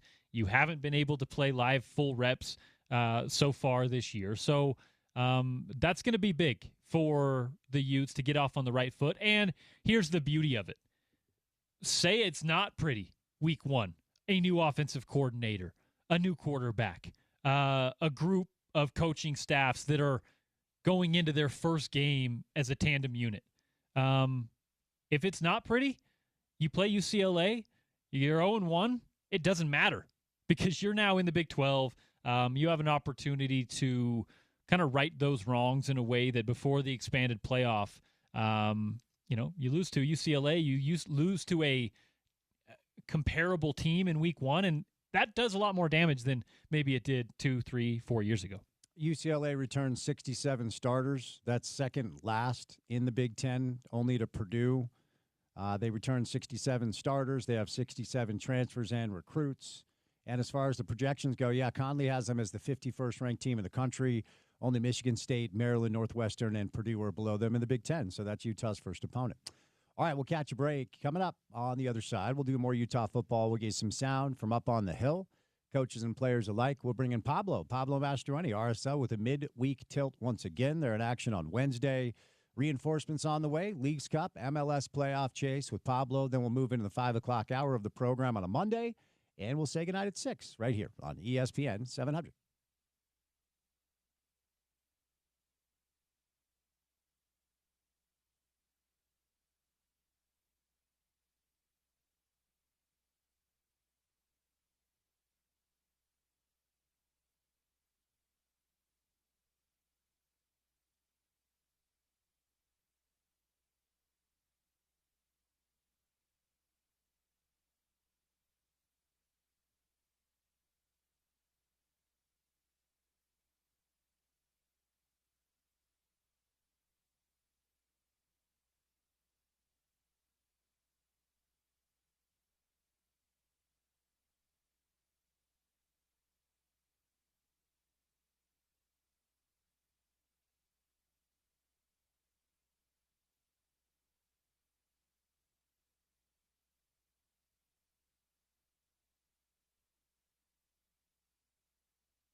Our coverage of Utah football, Camp Kyle, is brought to you in part by Big Willie's Beer Bar, The Advocates, Baskin Robbins, Big O Tires, Mountainland Power Equipment, Advanced Window Products, and others.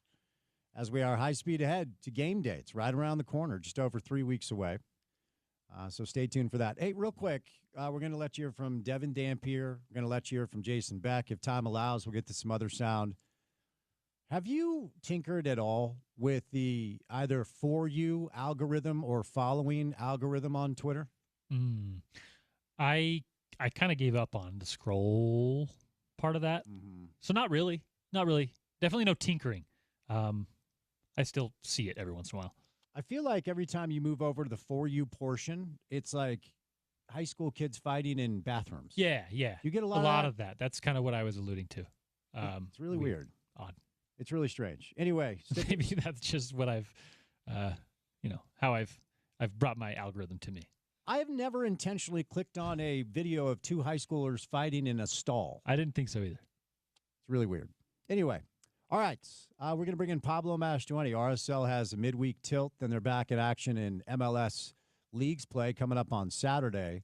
But before we do that, it is that time of year where we have a little bit of access to Utah football players and coaches as Camp Kyle is underway. So in case you missed any of it, we'll start with the new QB1 for the Utes. Here's Devin Dampier.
All right, I got to do it.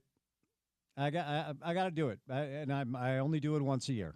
Okay, I only do it once a year, but I got to do it. You have to. My guy Paul Kirk, my guy whoever else is up there, to all of my dear friends who I love and respect and adore, at the University of Utah football program, stop conducting interviews while the jugs machine is on, please. Just step please. Inside, maybe. I don't know. Just while they're doing the interviews, just chill with the jugs machine. You can turn it off for 5 to 10 minutes. I know that you can. Yeah. I've been doing those scrum interviews for long enough that I almost kind of think that it's part of the deal. It's like almost, I don't know, an edict down from the top. Like, hey, throw them over there. But I digress because I have mentioned it how many times, right? We're not on video. We rely on audio. We are a radio station and, whatever. I'm tempted to write a strongly worded email to Taylor Randall. Oh, to rant to the president. You said it might come from the top. I'll go to the top, man. Okay. I know Taylor. I know Teresa, his assistant. Send Worked it. for us at RSL. I might write and you know me and my relationship with email. It does not exist. Yeah, you don't do too much email. No, I actually just cleaned out my email from the entire time I was gone. I didn't look at it once. Good for you. So both the personal Gmail and the ESPN email, I'm caught up. Love it. Got some new sponsors. Good news there. Shout out DJ. Checked out that email.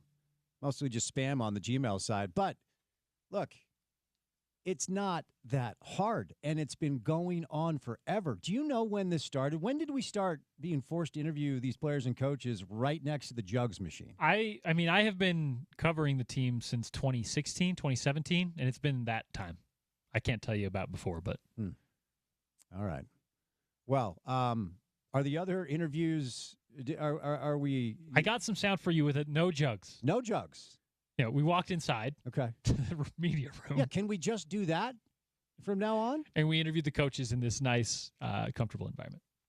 So we'll play some of that now. All right. We'll let you hear from the new offensive coordinator for the University of Utah. Here's Jason Beck.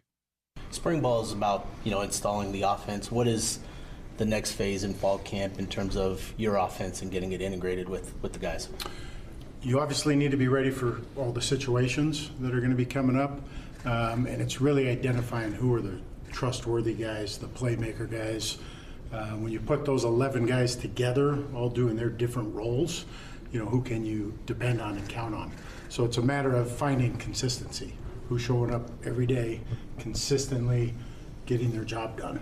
So we know we can count on them to put them out there for the game. So that's what you're trying to develop that and tease that out of who to count on when you put them out there. The last 6 months, Devin's really taken some time to establish his foothold and leadership. I guess heading into fall camp as the offensive coordinator, just what are you looking for him to continue to make steps in establishing himself in the offense and so forth? Yeah, just continuing to lead, both first by example, through his play, being that real consistent playmaker, doing the right things, and then being a good teammate, which means if you see something, you're not their friend, you're their teammate. Whether that's positively reinforcing what they're doing, or whether that's asking them to live up to a different standard. And so Dev shows up every day and works hard, and he leads by example.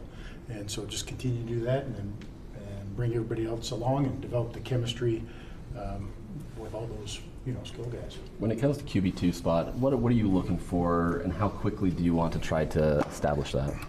Yeah, I mean, you're not too far away now from you start game planning UCLA and in the seasons here.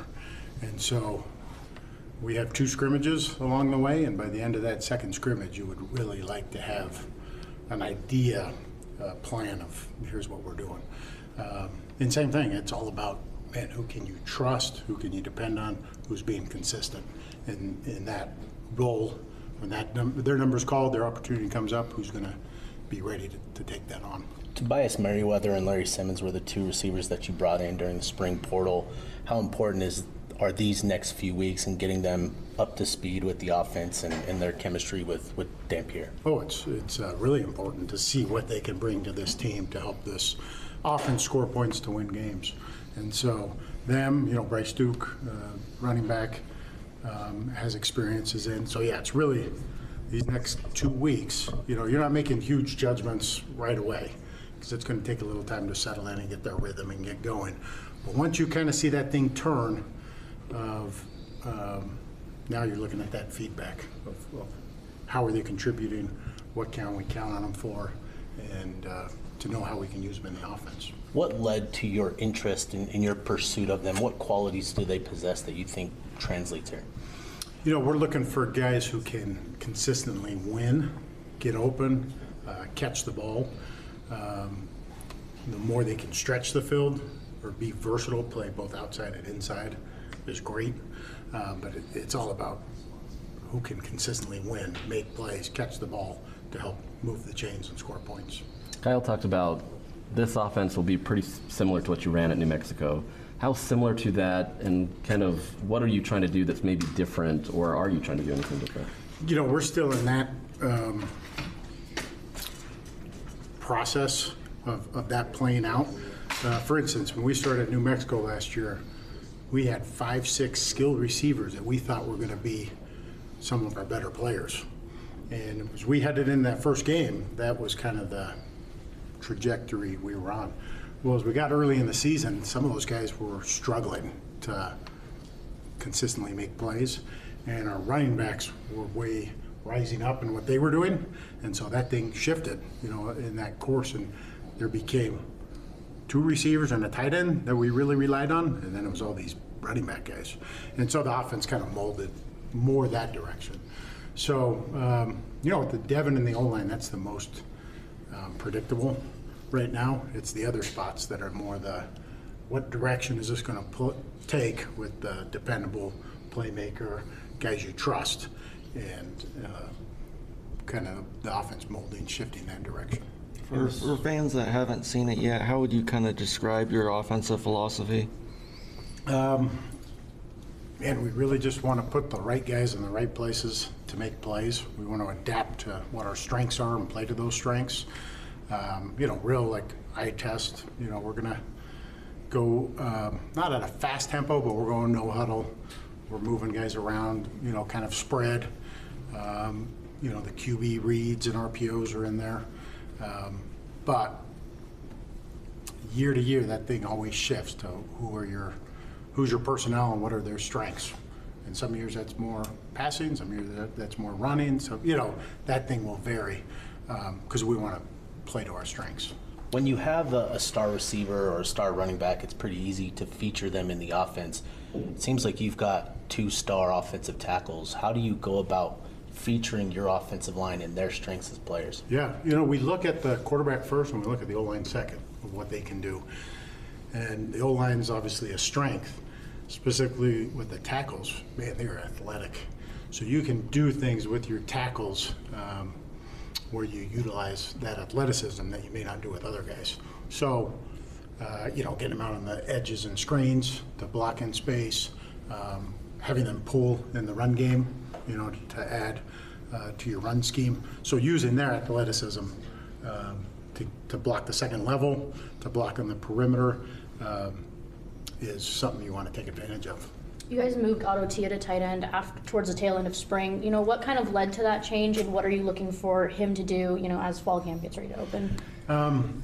He's kind of this hybrid guy that has good size, and he's 220, and he's a big, strong receiver. So we know the flexed out in the slot outside stuff is going to be natural for him. So we thought, let's move him to the tight end room so we can develop more of those things that he's not as experienced at. Knowing from that room, we can always flex him out and do stuff.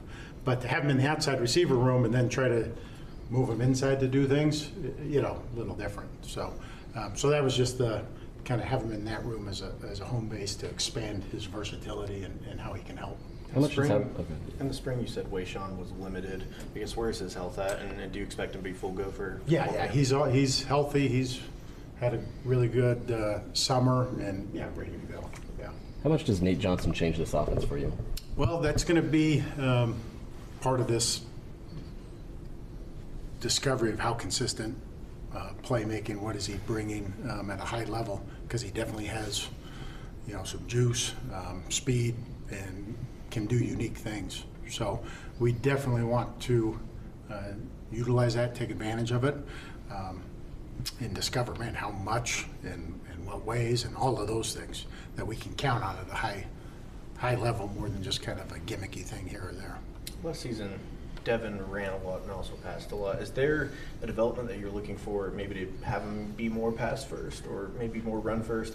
Walk me through your thinking on that. He'll, just him individually, he'll continue to progress and develop and is really capable. So this is not a thing where we were running him more because he was not capable as a passer. It was just, and he'll continue to develop that way. It was really just the pieces around him and what we could do led to him being more involved in the run game. Certain times in the season, we had some critical injuries, and so he became, if it's 4th and 2, who do you trust most to get this thing. And with a couple, there's a spot where in the car he was out with a high ankle sprain. In a couple of those games, no, you absolutely knew Devin would get you the first, so you called his number a little more. So it's just kind of dictated by, the matchup, health, all those things. Two more here. Dev talked a lot about just improving his decision making, now that he's been here for 6 months. Have you seen any improvements in that and just turnover ratio or just how he's reading the offense? It's hard to put a total thing on that right now because spring was so new with all the skill guys get on the same page. Right. So we'll kind of see where it picks up, in fall camp. But no, that's what it's all about, right? It's all about being a dynamic player, being a playmaker, and protecting the ball because that dictates winning at such a high rate. So just going forward that way. You talked about what Larry and Tobias brings to the wide receiver room. What does Bryce bring to this running back room now that he's joined? Based off the film, it'd be great to see him and get him, but based off the film, he brings an element catching the ball out of the backfield. He's proven where he's done that in the past. And then his running skill set, he can, he has some juice, so he can pretty good quickness and spring it. So being able to put him in situations to use, I wouldn't say he's quite half running back, half slot receiver, but he has a little more of that receiving quality than the typical running back does. And so being able to see what he can do with those skill sets. So.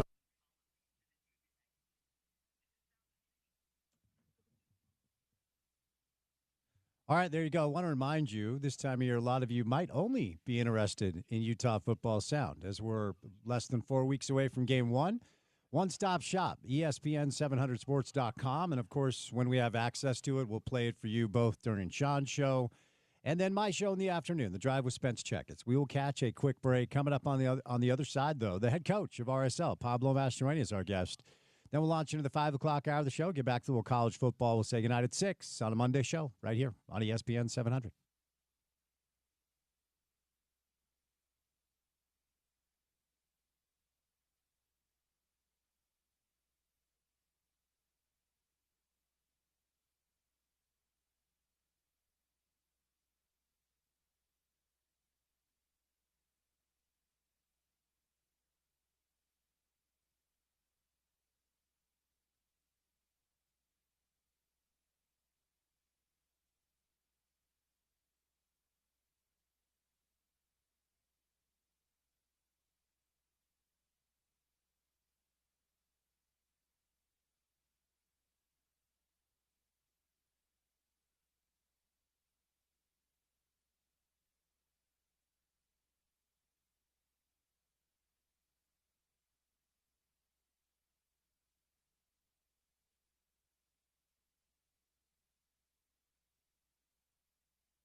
Got a midweek tilt for RSL this week. It potentially is the busiest stretch of the entire season.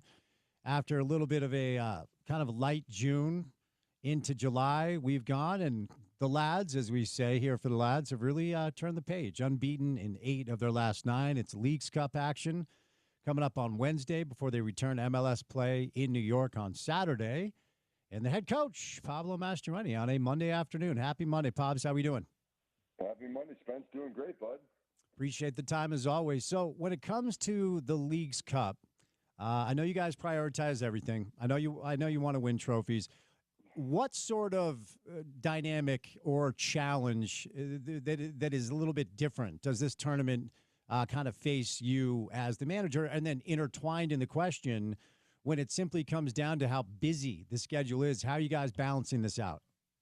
Yeah, so I think the way they formatted the tournament this year has been actually pretty good, where the first leg of it, the first 3 games are, within 10 days, and so you know what you're up against. You can really just focus on the first stage of the Leagues Cup. So I think that's a big improvement from last year, which was intertwined with league games. So here we've just taken 10 games to focus in on our 3 opponents, and so I think that part was good. So I think the biggest balance is again, we want to put our best foot forward in these tournaments, and we run the risk of really putting our players in precarious situations from a just fatigue perspective, which then increases the odds of injuries and performances. And so I think that's been the toughest thing, because these games are coming thick and fast, and we want to keep running, a group that's been doing really well the last 7-8 weeks, and building that chemistry and that connection. But you just run into, it's really difficult from that perspective. But the guys have been, I think we've found a good balance with the groups that we've been playing. The guys have been doing really well. But I think for this game, we're going to have to give a couple guys breathers and give other guys an opportunity. And I think that rotation has worked pretty well. But we got 1 game left, and we want to make sure we end it on the right note. Is it Liga MX or Liga MX? You got to help me. I hear both. It just depends on, I think for us it's Liga MX. For them it's Liga MX. Oh. Well, did you just throw a third option at me? Jeez. Yeah, because the thing is, M in Spanish is M, right? But they say it really fast, so it sounds like MX. Okay. So it's MX, yeah. Okay. All right. Fair enough. However your tongue feels on the day, if you want to roll it, if you want to just let it go, it's Liga MX. I'm going League MX, Pops. I'm just that's how I've always rolled. That's how I'm going to continue to roll. So let's talk about the first 2 matches. The Club America, massive club. I think they finished second in this tournament before, and obviously very famous. It almost felt like a road game. So many Club America fans, and I'll tell you what, man. I mean, we'll get to the unfortunate ending with the San Luis game. The Rafa Cabral performance was a little Ramondo-ish when it came to him stepping up and saving those PKs. Must have been a great moment. What'd you like most about your team's win against Club America? Well, I think the biggest thing was the way the guys competed against the big team. I think we've done well in the league in the last recent weeks, but going up against the juggernaut to start this competition, I thought the guys put their best foot forward and played a heck of a game on both sides of the ball. And, to concede with whatever it was, like 15 seconds left of injury time, I think it was a gut punch for the type of performance we had. And then in penalty kicks, Rafa stepped up and carried the team and did what he's capable of doing, and that was fantastic. So that was a really good performance, where I felt like, man, it was the last play of the game, and I knew we just had to make sure that we were on point. But to be fair to them, watching the tape back, I mean, there wasn't much where they could go with that ball. And in the little space the guy had to shoot, I mean, he crushed it. So, tip your cap off to them, but felt gutted for the guys.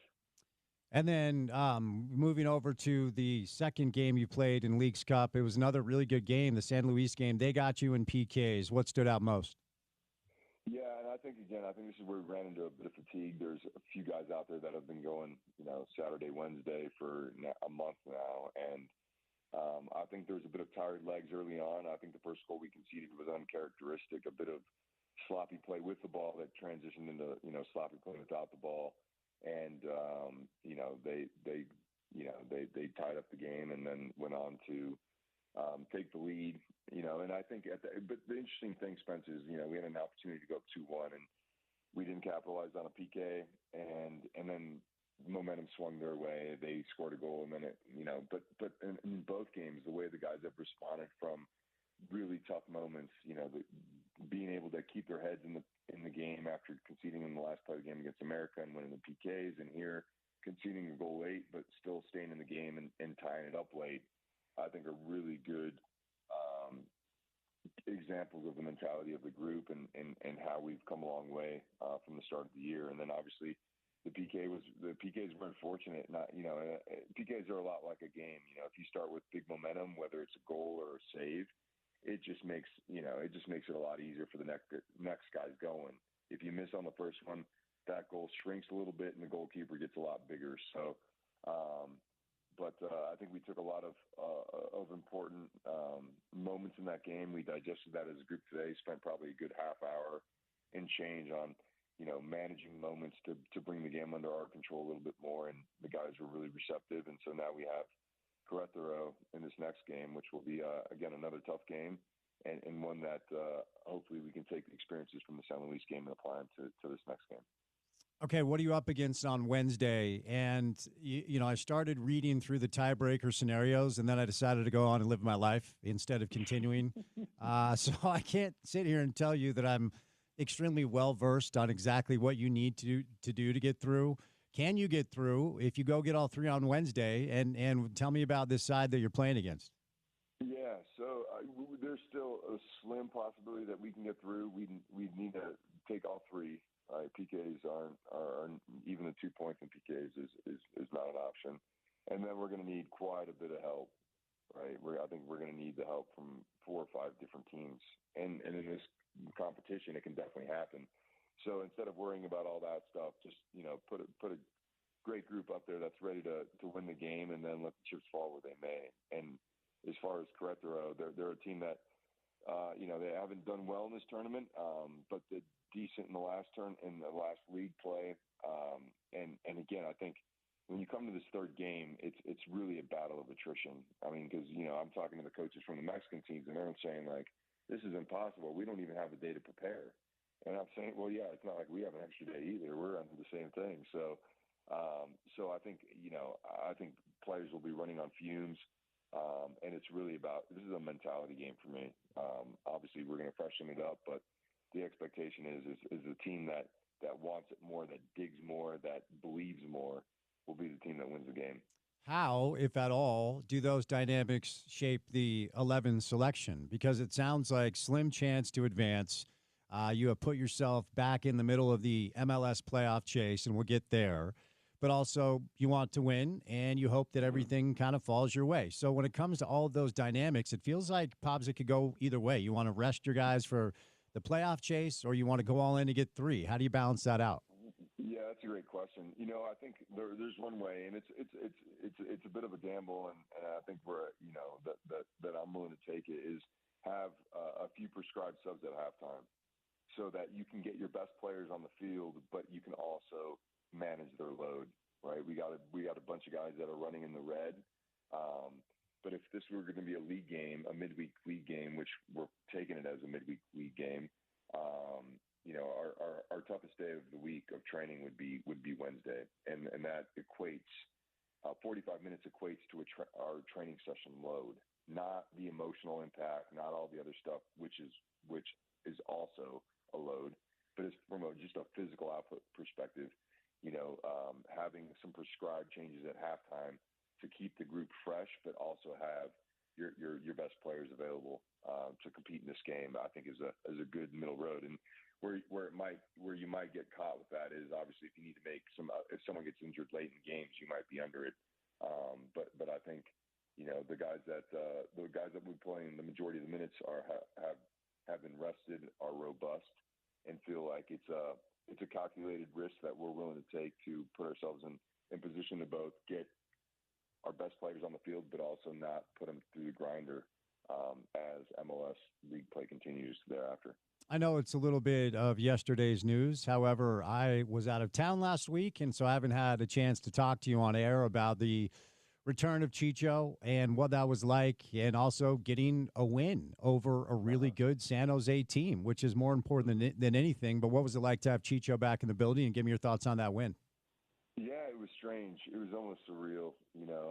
I think Chicho, having been in that stadium all of last year and to see, his connection with the fans, it was really peculiar. And I think for me, seeing him across the field and knowing that he's capable of, scoring goals from nowhere was obviously, it gave me a bit of nerves. But the guys just really handled themselves really well. They played a great game. They knew what they're up against, and he's got a lot of friends in the locker room still. And so for me, it's always interesting to see the dynamic when a player of his magnitude comes back to the club, how those players are going to respond, because obviously he was the man when he was here, and those players looked at him like the leader and the captain.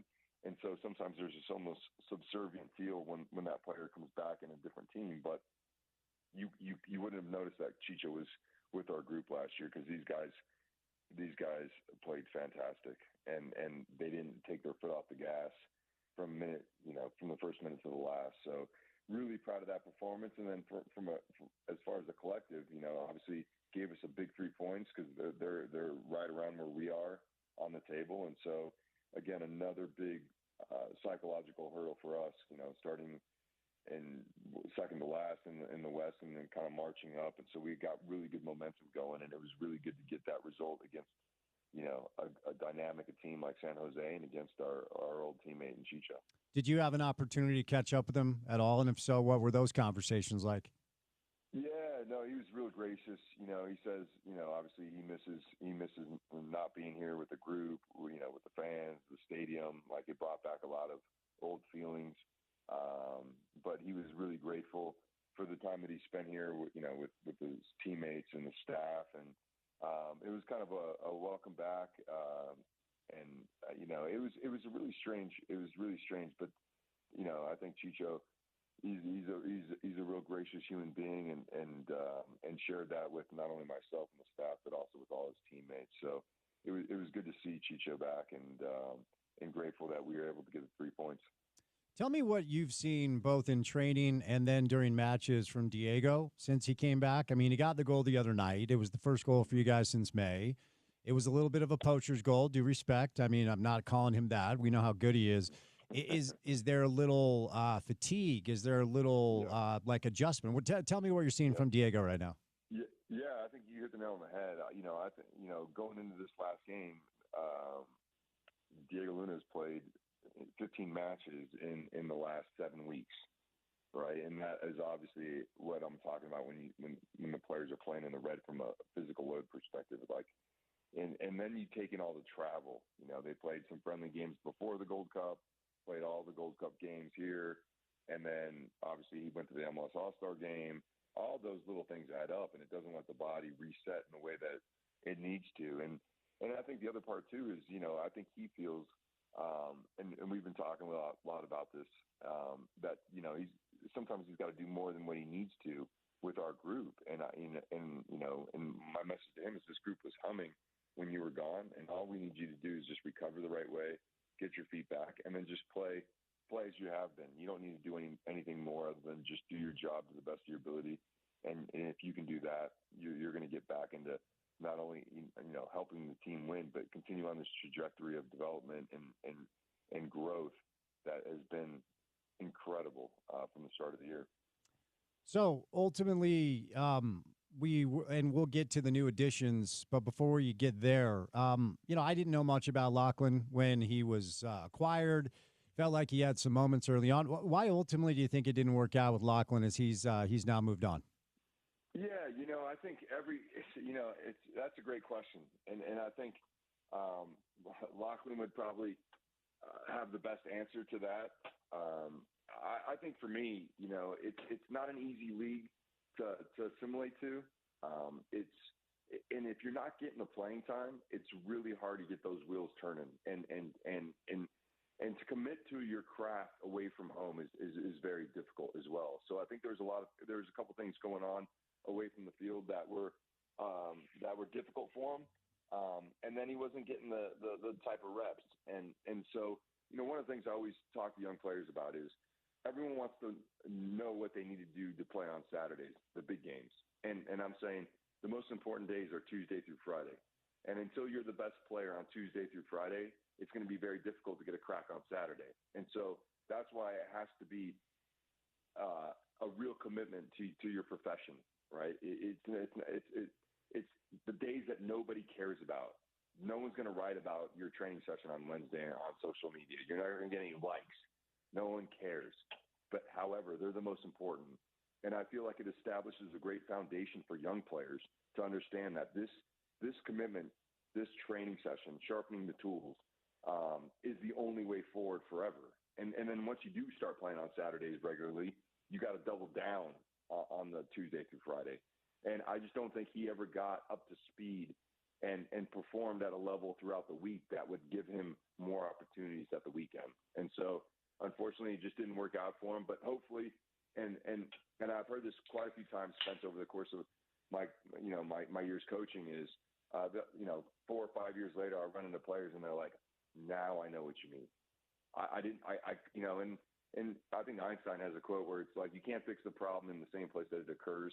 Sometimes you need separation from the experience or from, the words that your parents give you or, mentors give you. And you need to go out and live that experience and then it'll make sense to you. So, hopefully, sooner rather than later, you'll understand that it's really about being a master of your craft, and that only happens Tuesday through Friday. And then we can talk about the games and all that other stuff. And also, and look, I want to be clear, I have zero inside information about what happened with Lachlan, but I've always found this fascinating, Pablo. Any sport, whatever it is, the art of analyzing talent combined with the necessary knowledge of whether or not the talent is also a professional. And that's an intangible thing that's really, really hard to identify because ultimately, and I say this all the time, just give me the talent, then we'll figure it out. I don't care if there's redundancy between Diogo and Diego. They're both awesome. Figure it out. Give me the talent. Let's figure it out. How do you go about, and I know it's a collaboration. I know it's Kurt, his staff, Jason, Tony, and then you and your staff. How do you go about the best way possible to understand whether or not, okay, we like the talent, but is he a pro? Does he know what to do to be a professional every day? How do you do that? Then how quickly do you notice whether or not that's going to be an issue? Yeah, I think that's the toughest thing, Spence. And to be fair, we can extrapolate a lot of information from like, has this player traveled a lot? Has he been to Europe before? Has he left his country before? Because that's a big thing for us. Because if he's done that, that means he's got the capability of living away from family and still excelling, right? So I think that's a big thing. And then it's really Zoom calls and conversation. And our leadership coach, Grant Barge, is on these calls with us, and it has a bunch of great questions that hopefully will disseminate some personality things, right? Like, does he have a growth mindset versus a fixed mindset? Like, some of these questions can give you this way, but at the end of the day, it's all the roll of the dice. And I say that because the human being is so complex. In other words, the problems that you'll face here won't be like the issues that you face elsewhere. Or if you're going through some kind of personal stuff now, well, the interview we did 6 weeks ago has nothing to do with what you're going through now. And we're all feeling beings. And so if we're not in a good way off the field, it's going to be very difficult to have the player that we thought we had because you're going through some stuff off the field. And so there's so many factors that go into the person being able to be the best professional. But I think we do a wonderful job of asking the right questions, of getting to know, looking at body language on the Zoom, right? Is he slumped over? Does he look engaged, or is he upright? Is he motivated? But I also had a player when I was in Colorado, and it was almost like someone gave him the cheat sheet to me, and he says, "Listen, because this guy, he scored a ton of goals in his league, and I'm like, how are we getting this guy? Like, this guy's a big time player." And he gets on the Zoom and he says, "I work every day, coach. all I do is study the soccer and I work every day and I work every day. And I'm like, oh man, this is my guy. And he gets there and it was like the complete opposite of what you said. And then I went back to the coaches and they're like, yeah, he works hard. Yeah, but he works hard for that league over there, right? And so then there's a subjectivity as to what a professional and a hard worker looks like. So there's so many variables that go into it. And really what we want to see is like, okay, now you're here. Who are you? And unfortunately, sometimes that means it doesn't always work. And, I think LAFC is we've seen this in two players this year. One, they grabbed a Turkish international and they brought him in January and they just let him go in the summer. And this is a guy with a long resume, right? Scoring goals in all kinds of different leagues, but it just didn't work, right? And then you have Giroud, who one of the best strikers of our time, was here for a year and it didn't work, right? So even if you know everything, if you've seen him play on TV in Champions League and World Cups and all these different things, sometimes it's just not a right fit. And it could be the place, it could be the way they play, but it could also be there's a life outside of the game that has a huge impact on how these players behave once they're on the ground. What's gotten into Ojeda? What's going on here? I mean, 1 goal in like 80 games and now 3 in the past 3. Like what? And what sort? Look, everybody likes to score goals. It doesn't matter what position you play. What sort of juice can that give him? Well, I think ironically, it brings him a lot of confidence in all the other little things that we're asking him to do from a pivot position, right? To answer your question, I think he's watching a lot of Ronaldo, Messi highlight reels. It's out of his. He doesn't score a lot in training. He just does his job and does a really good job at that and facilitating the ball from the back to the front and keep, and pressing. But, he's got a hot hand. And, the crazy thing is once you believe you're a goal scorer, you're going to be scoring goals, whether it's on set pieces like he did at the weekend or if that second goal he scored, he whipped it in and found the back post, So, like, these things start happening. And the same thing with strikers or players that feel like they can't score it. They just won't, So we're going to keep riding him and keep asking him to do what he's been doing because he's been a huge catalyst. And I think, for our group that's been struggling to score goals this year, we've talked to the pivots quite a bit and said, hey, guys, listen, Emeka got forward in the last game and combined nicely at the top of the box. And I think Johnny got fouled for a PK. So, like, they're getting more involved in the attack, and I think that's what we need in order to be a more dynamic team. Well, and as we sit here today with Emeka, and by the way, would you characterize Emeka as 100% yet? No. I think he's still about 60 minutes fit, and it's so tough in the middle of the season to go from out 6 weeks to now ramping him back up. But I'll tell you, Spence, the performances that he's had have been really, really sharp coming into games and really changing. The games that he started, I thought he's played really well. So he's close. He's just not. He's not all the way there. We'll continue to build up his minutes in lieu of a strong push towards the end. Well, it's interesting as you kind of look at this a little bit because I thought Ruiz against Club America was dynamic, and you've got Emeka coming back healthy, and suddenly Ojeda's on fire. Like that positional group you have with that central holding mid is so strong. And certainly a linchpin. Are all 3 of them good enough where maybe you look at some sort of way to get all 3 of them on the field, even if one of them has to play in a different spot? Well, I think we've built such it's taken so long to get the attacking group going, and I feel like they're doing a great job, with Diogo and Gozo. And then obviously we have some new players in camp now that, for as much as I'd like to do that, we also have to remember that in order to have a good run, you're going to need depth. Anything happens to these guys, we'd have no replacement for what they're capable of doing. And so, the rotations would be really important to keep them all engaged and all sharp. So it won't be like just 2 guys playing. It'll be a good rotation. And what it allows us to do is look at our opponents, right? So if an opponent's playing a really high line and want to play us really tight, Pablo Ruiz has to be in that game. If if there's going to be space between their front line and their back line, we can use Emeka and Ojeda because they're both really good with driving with the ball and breaking lines on the dribble. And then any other combination will work as well. So, I think it lends itself to having a really good combination of those three, which will be critical. And we can now keep them fresh. For last year, Emeka and Ojeda played almost every minute of every game. And towards the end, they're running on fumes. And so I think the three of these guys playing at the level that they're playing at give us not only great options in the short term, but will allow us to keep them fresh as we progress with the season. All right, with a few remaining minutes, let's talk about the new toys you have to play with. We've been waiting anxiously for some reinforcements, and they're on the way. So Rowan Cruz has been on the ground for a week, I'm told. 24-year-old Brazilian. Pablo, as I always say, I'm not going to lie to you, I have not been grinding on Botafogo tape, so I don't know much about this young man.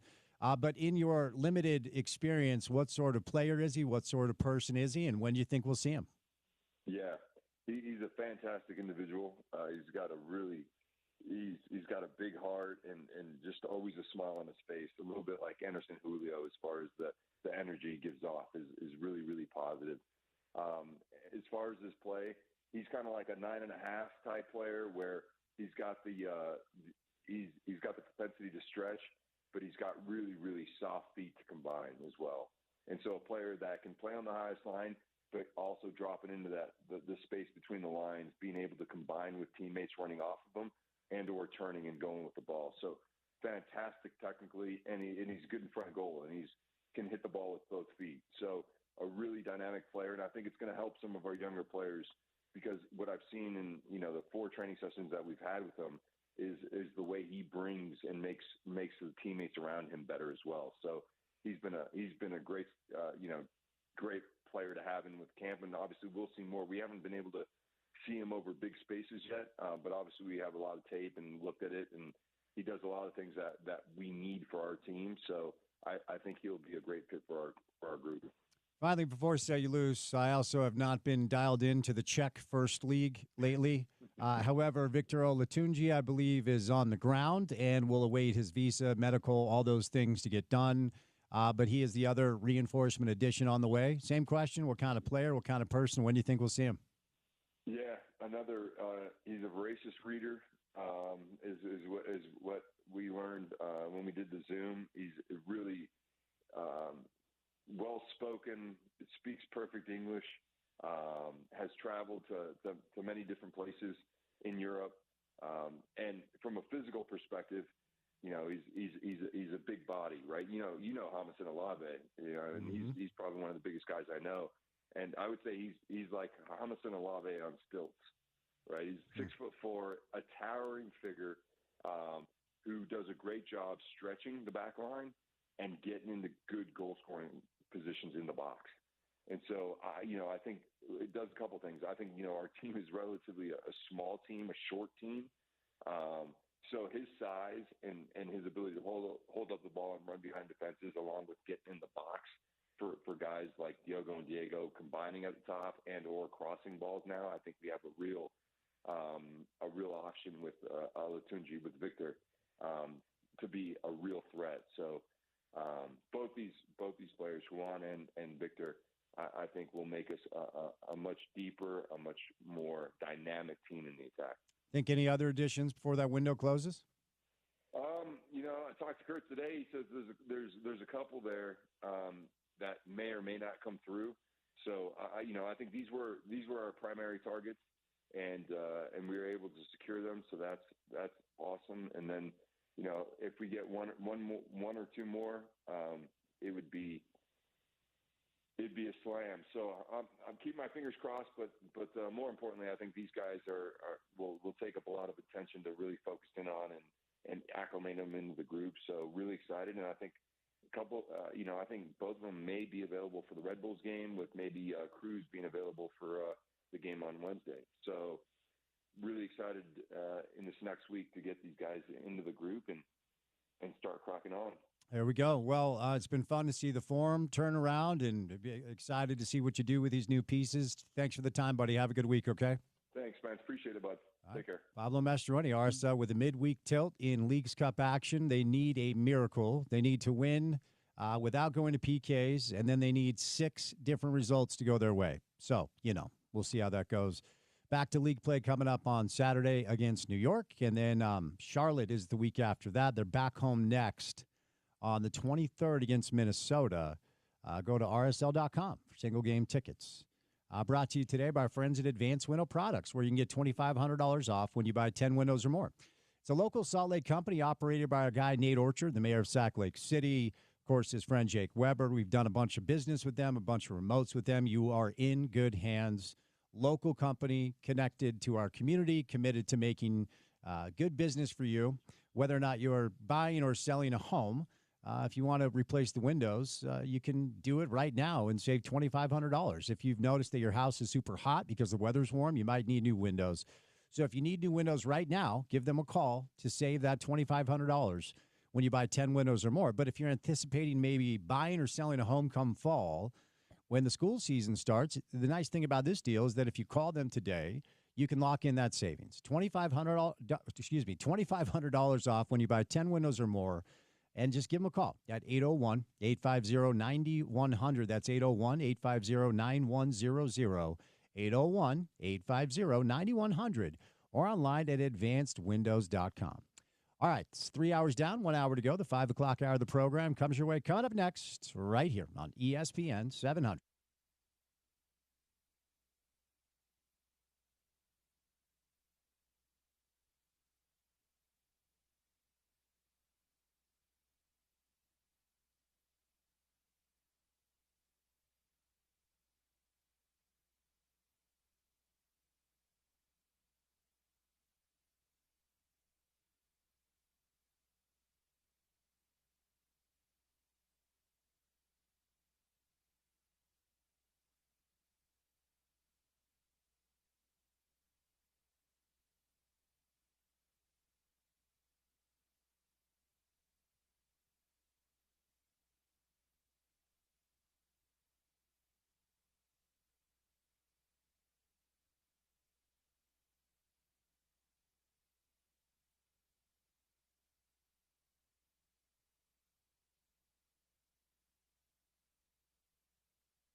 All right, let's get it. Drive at 5 time, Monday afternoon style, 8 minutes past the hour, 5 o'clock. Warm, hot August day outside, about 92 degrees and sunny as we are inching our way towards fall. And as it is every single day, it's good to have you along for the ride. Spence Checketts back behind the mic after a week off last week. Porter Larson back producing the show after a little bit of time off for him as well. Great to be back. Thanks for making us a part of your day. We've had a fun show today. We're going to bring in Josh Furlong coming up in just a little bit, who covers the University of Utah for KSL. We're 26 days away from game day. Utah at the Rose Bowl taking on UCLA. So we'll talk to Josh about all the storylines concerning Camp Kyle. Down south at BYU, they're still looking for a quarterback. Aaron Roderick, Kalani Sitake once again find themselves with a quarterback battle. Not their first rodeo here. Last year it was Jerry Bohannon in addition to Jake Retzlaff. Jake obviously won that job. Now Jake is at Tulane. McKay Hillstead, as well as the Bear Bachmeyer kid, Trayson Bourget. Those are the three options.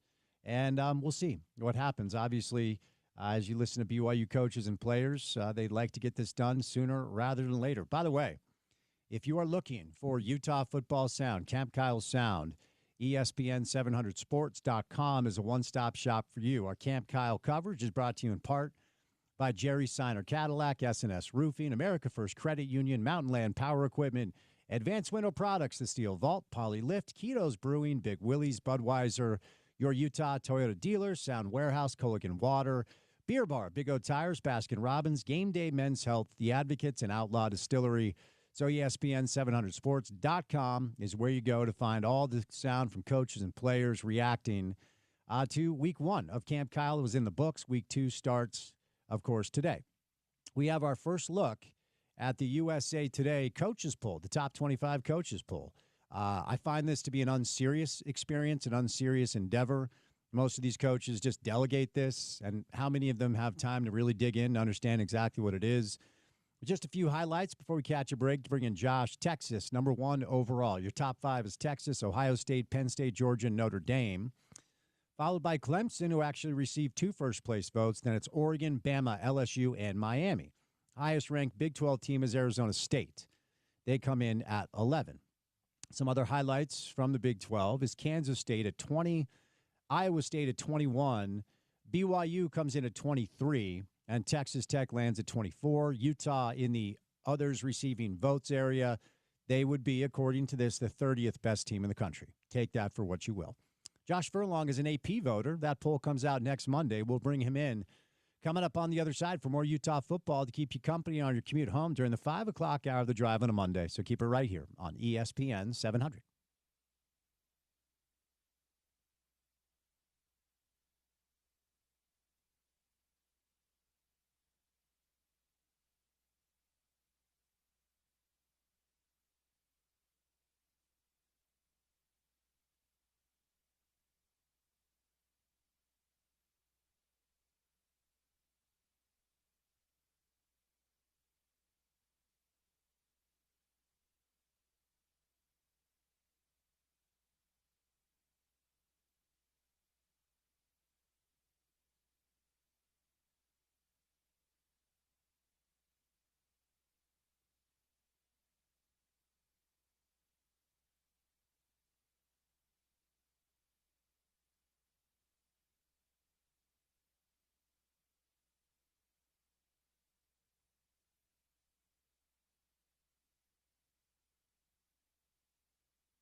All right, saying goodnight for a Monday edition of the show. Great to be back after a little time off, sharpening the sword, as Stephen Covey would say last week. High speed ahead to college football. NFL right around the corner, and we're going to blink, and the Jazz and the Mammoth will be back as well. RSL with the midweek tilt on Wednesday in Leagues Cup action. BYU looking for a quarterback. Utah camp rolls on. Cam Young finally gets a win in the Wyndham Championship over the weekend. The 1,000th winner on the PGA Tour, Tony Finau, -4, which is good for tied for 44th. Tony needs to play a lot better very quickly if he wants a Ryder Cup spot. Not sure that's in the cards for him this year. I'm kind of obsessed with this story of grown-ups carrying stuffed animals around for comfort. There's another headline I saw, and you click on pictures, and these are adults looking like they're going to work, carrying like a stuffed elephant or something. You want me to bring my blankie in? Please. Do you still have it? I have it. It's in storage. I don't sleep with it still. Yeah, but I couldn't bring myself. myself. I couldn't bring myself to listen. It got to the point where I'm not going to donate it because it's like ripped up. It's like falling apart. It's probably gross. I'm not going to donate my blankie. So I kept it in storage. Did that affect? So for our listeners that may have missed it earlier, Porter admitted on the show that I don't know why. He kept his blanket all throughout college and continued to refer to it as his blankie. Did that affect your dating life in college? If a prospect would come over and you'd be like, "Hey, don't sit on my blankie, please." I think it came up for sure. Okay, but I own it. Whatever. Well, and for my part, I had a giant bear that had a yellow jersey on with the number 33, and his name was Kareem Abdul-Jabbar. I think it's clever. I think it's cute. It also explains how old I am because he was literally still playing when I had that bear. Kareem was playing for the Lakers. So, again, the official stance of the show is whatever you need to make yourself feel more safe and secure, please do that. Yeah. As long as you're not harming other people. Yes. Okay. And hey, if it's a Beanie Baby, I don't know. It's not going to protect you. I'll just go there. The Beanie Baby's not going to do anything, but if it helps you feel better. Yeah, in the instance of an attack, the stuffed animal will not be helpful. That's like an emotional support pet, right? Like usually, even if it's not let's say it's a pet that can sense an anxiety attack, they usually like do things there. They go alert someone or press a button or something. I'm not sure the Toys R Us aisle is going to do much for you, but hey, again, whatever you need. Do what you got to do.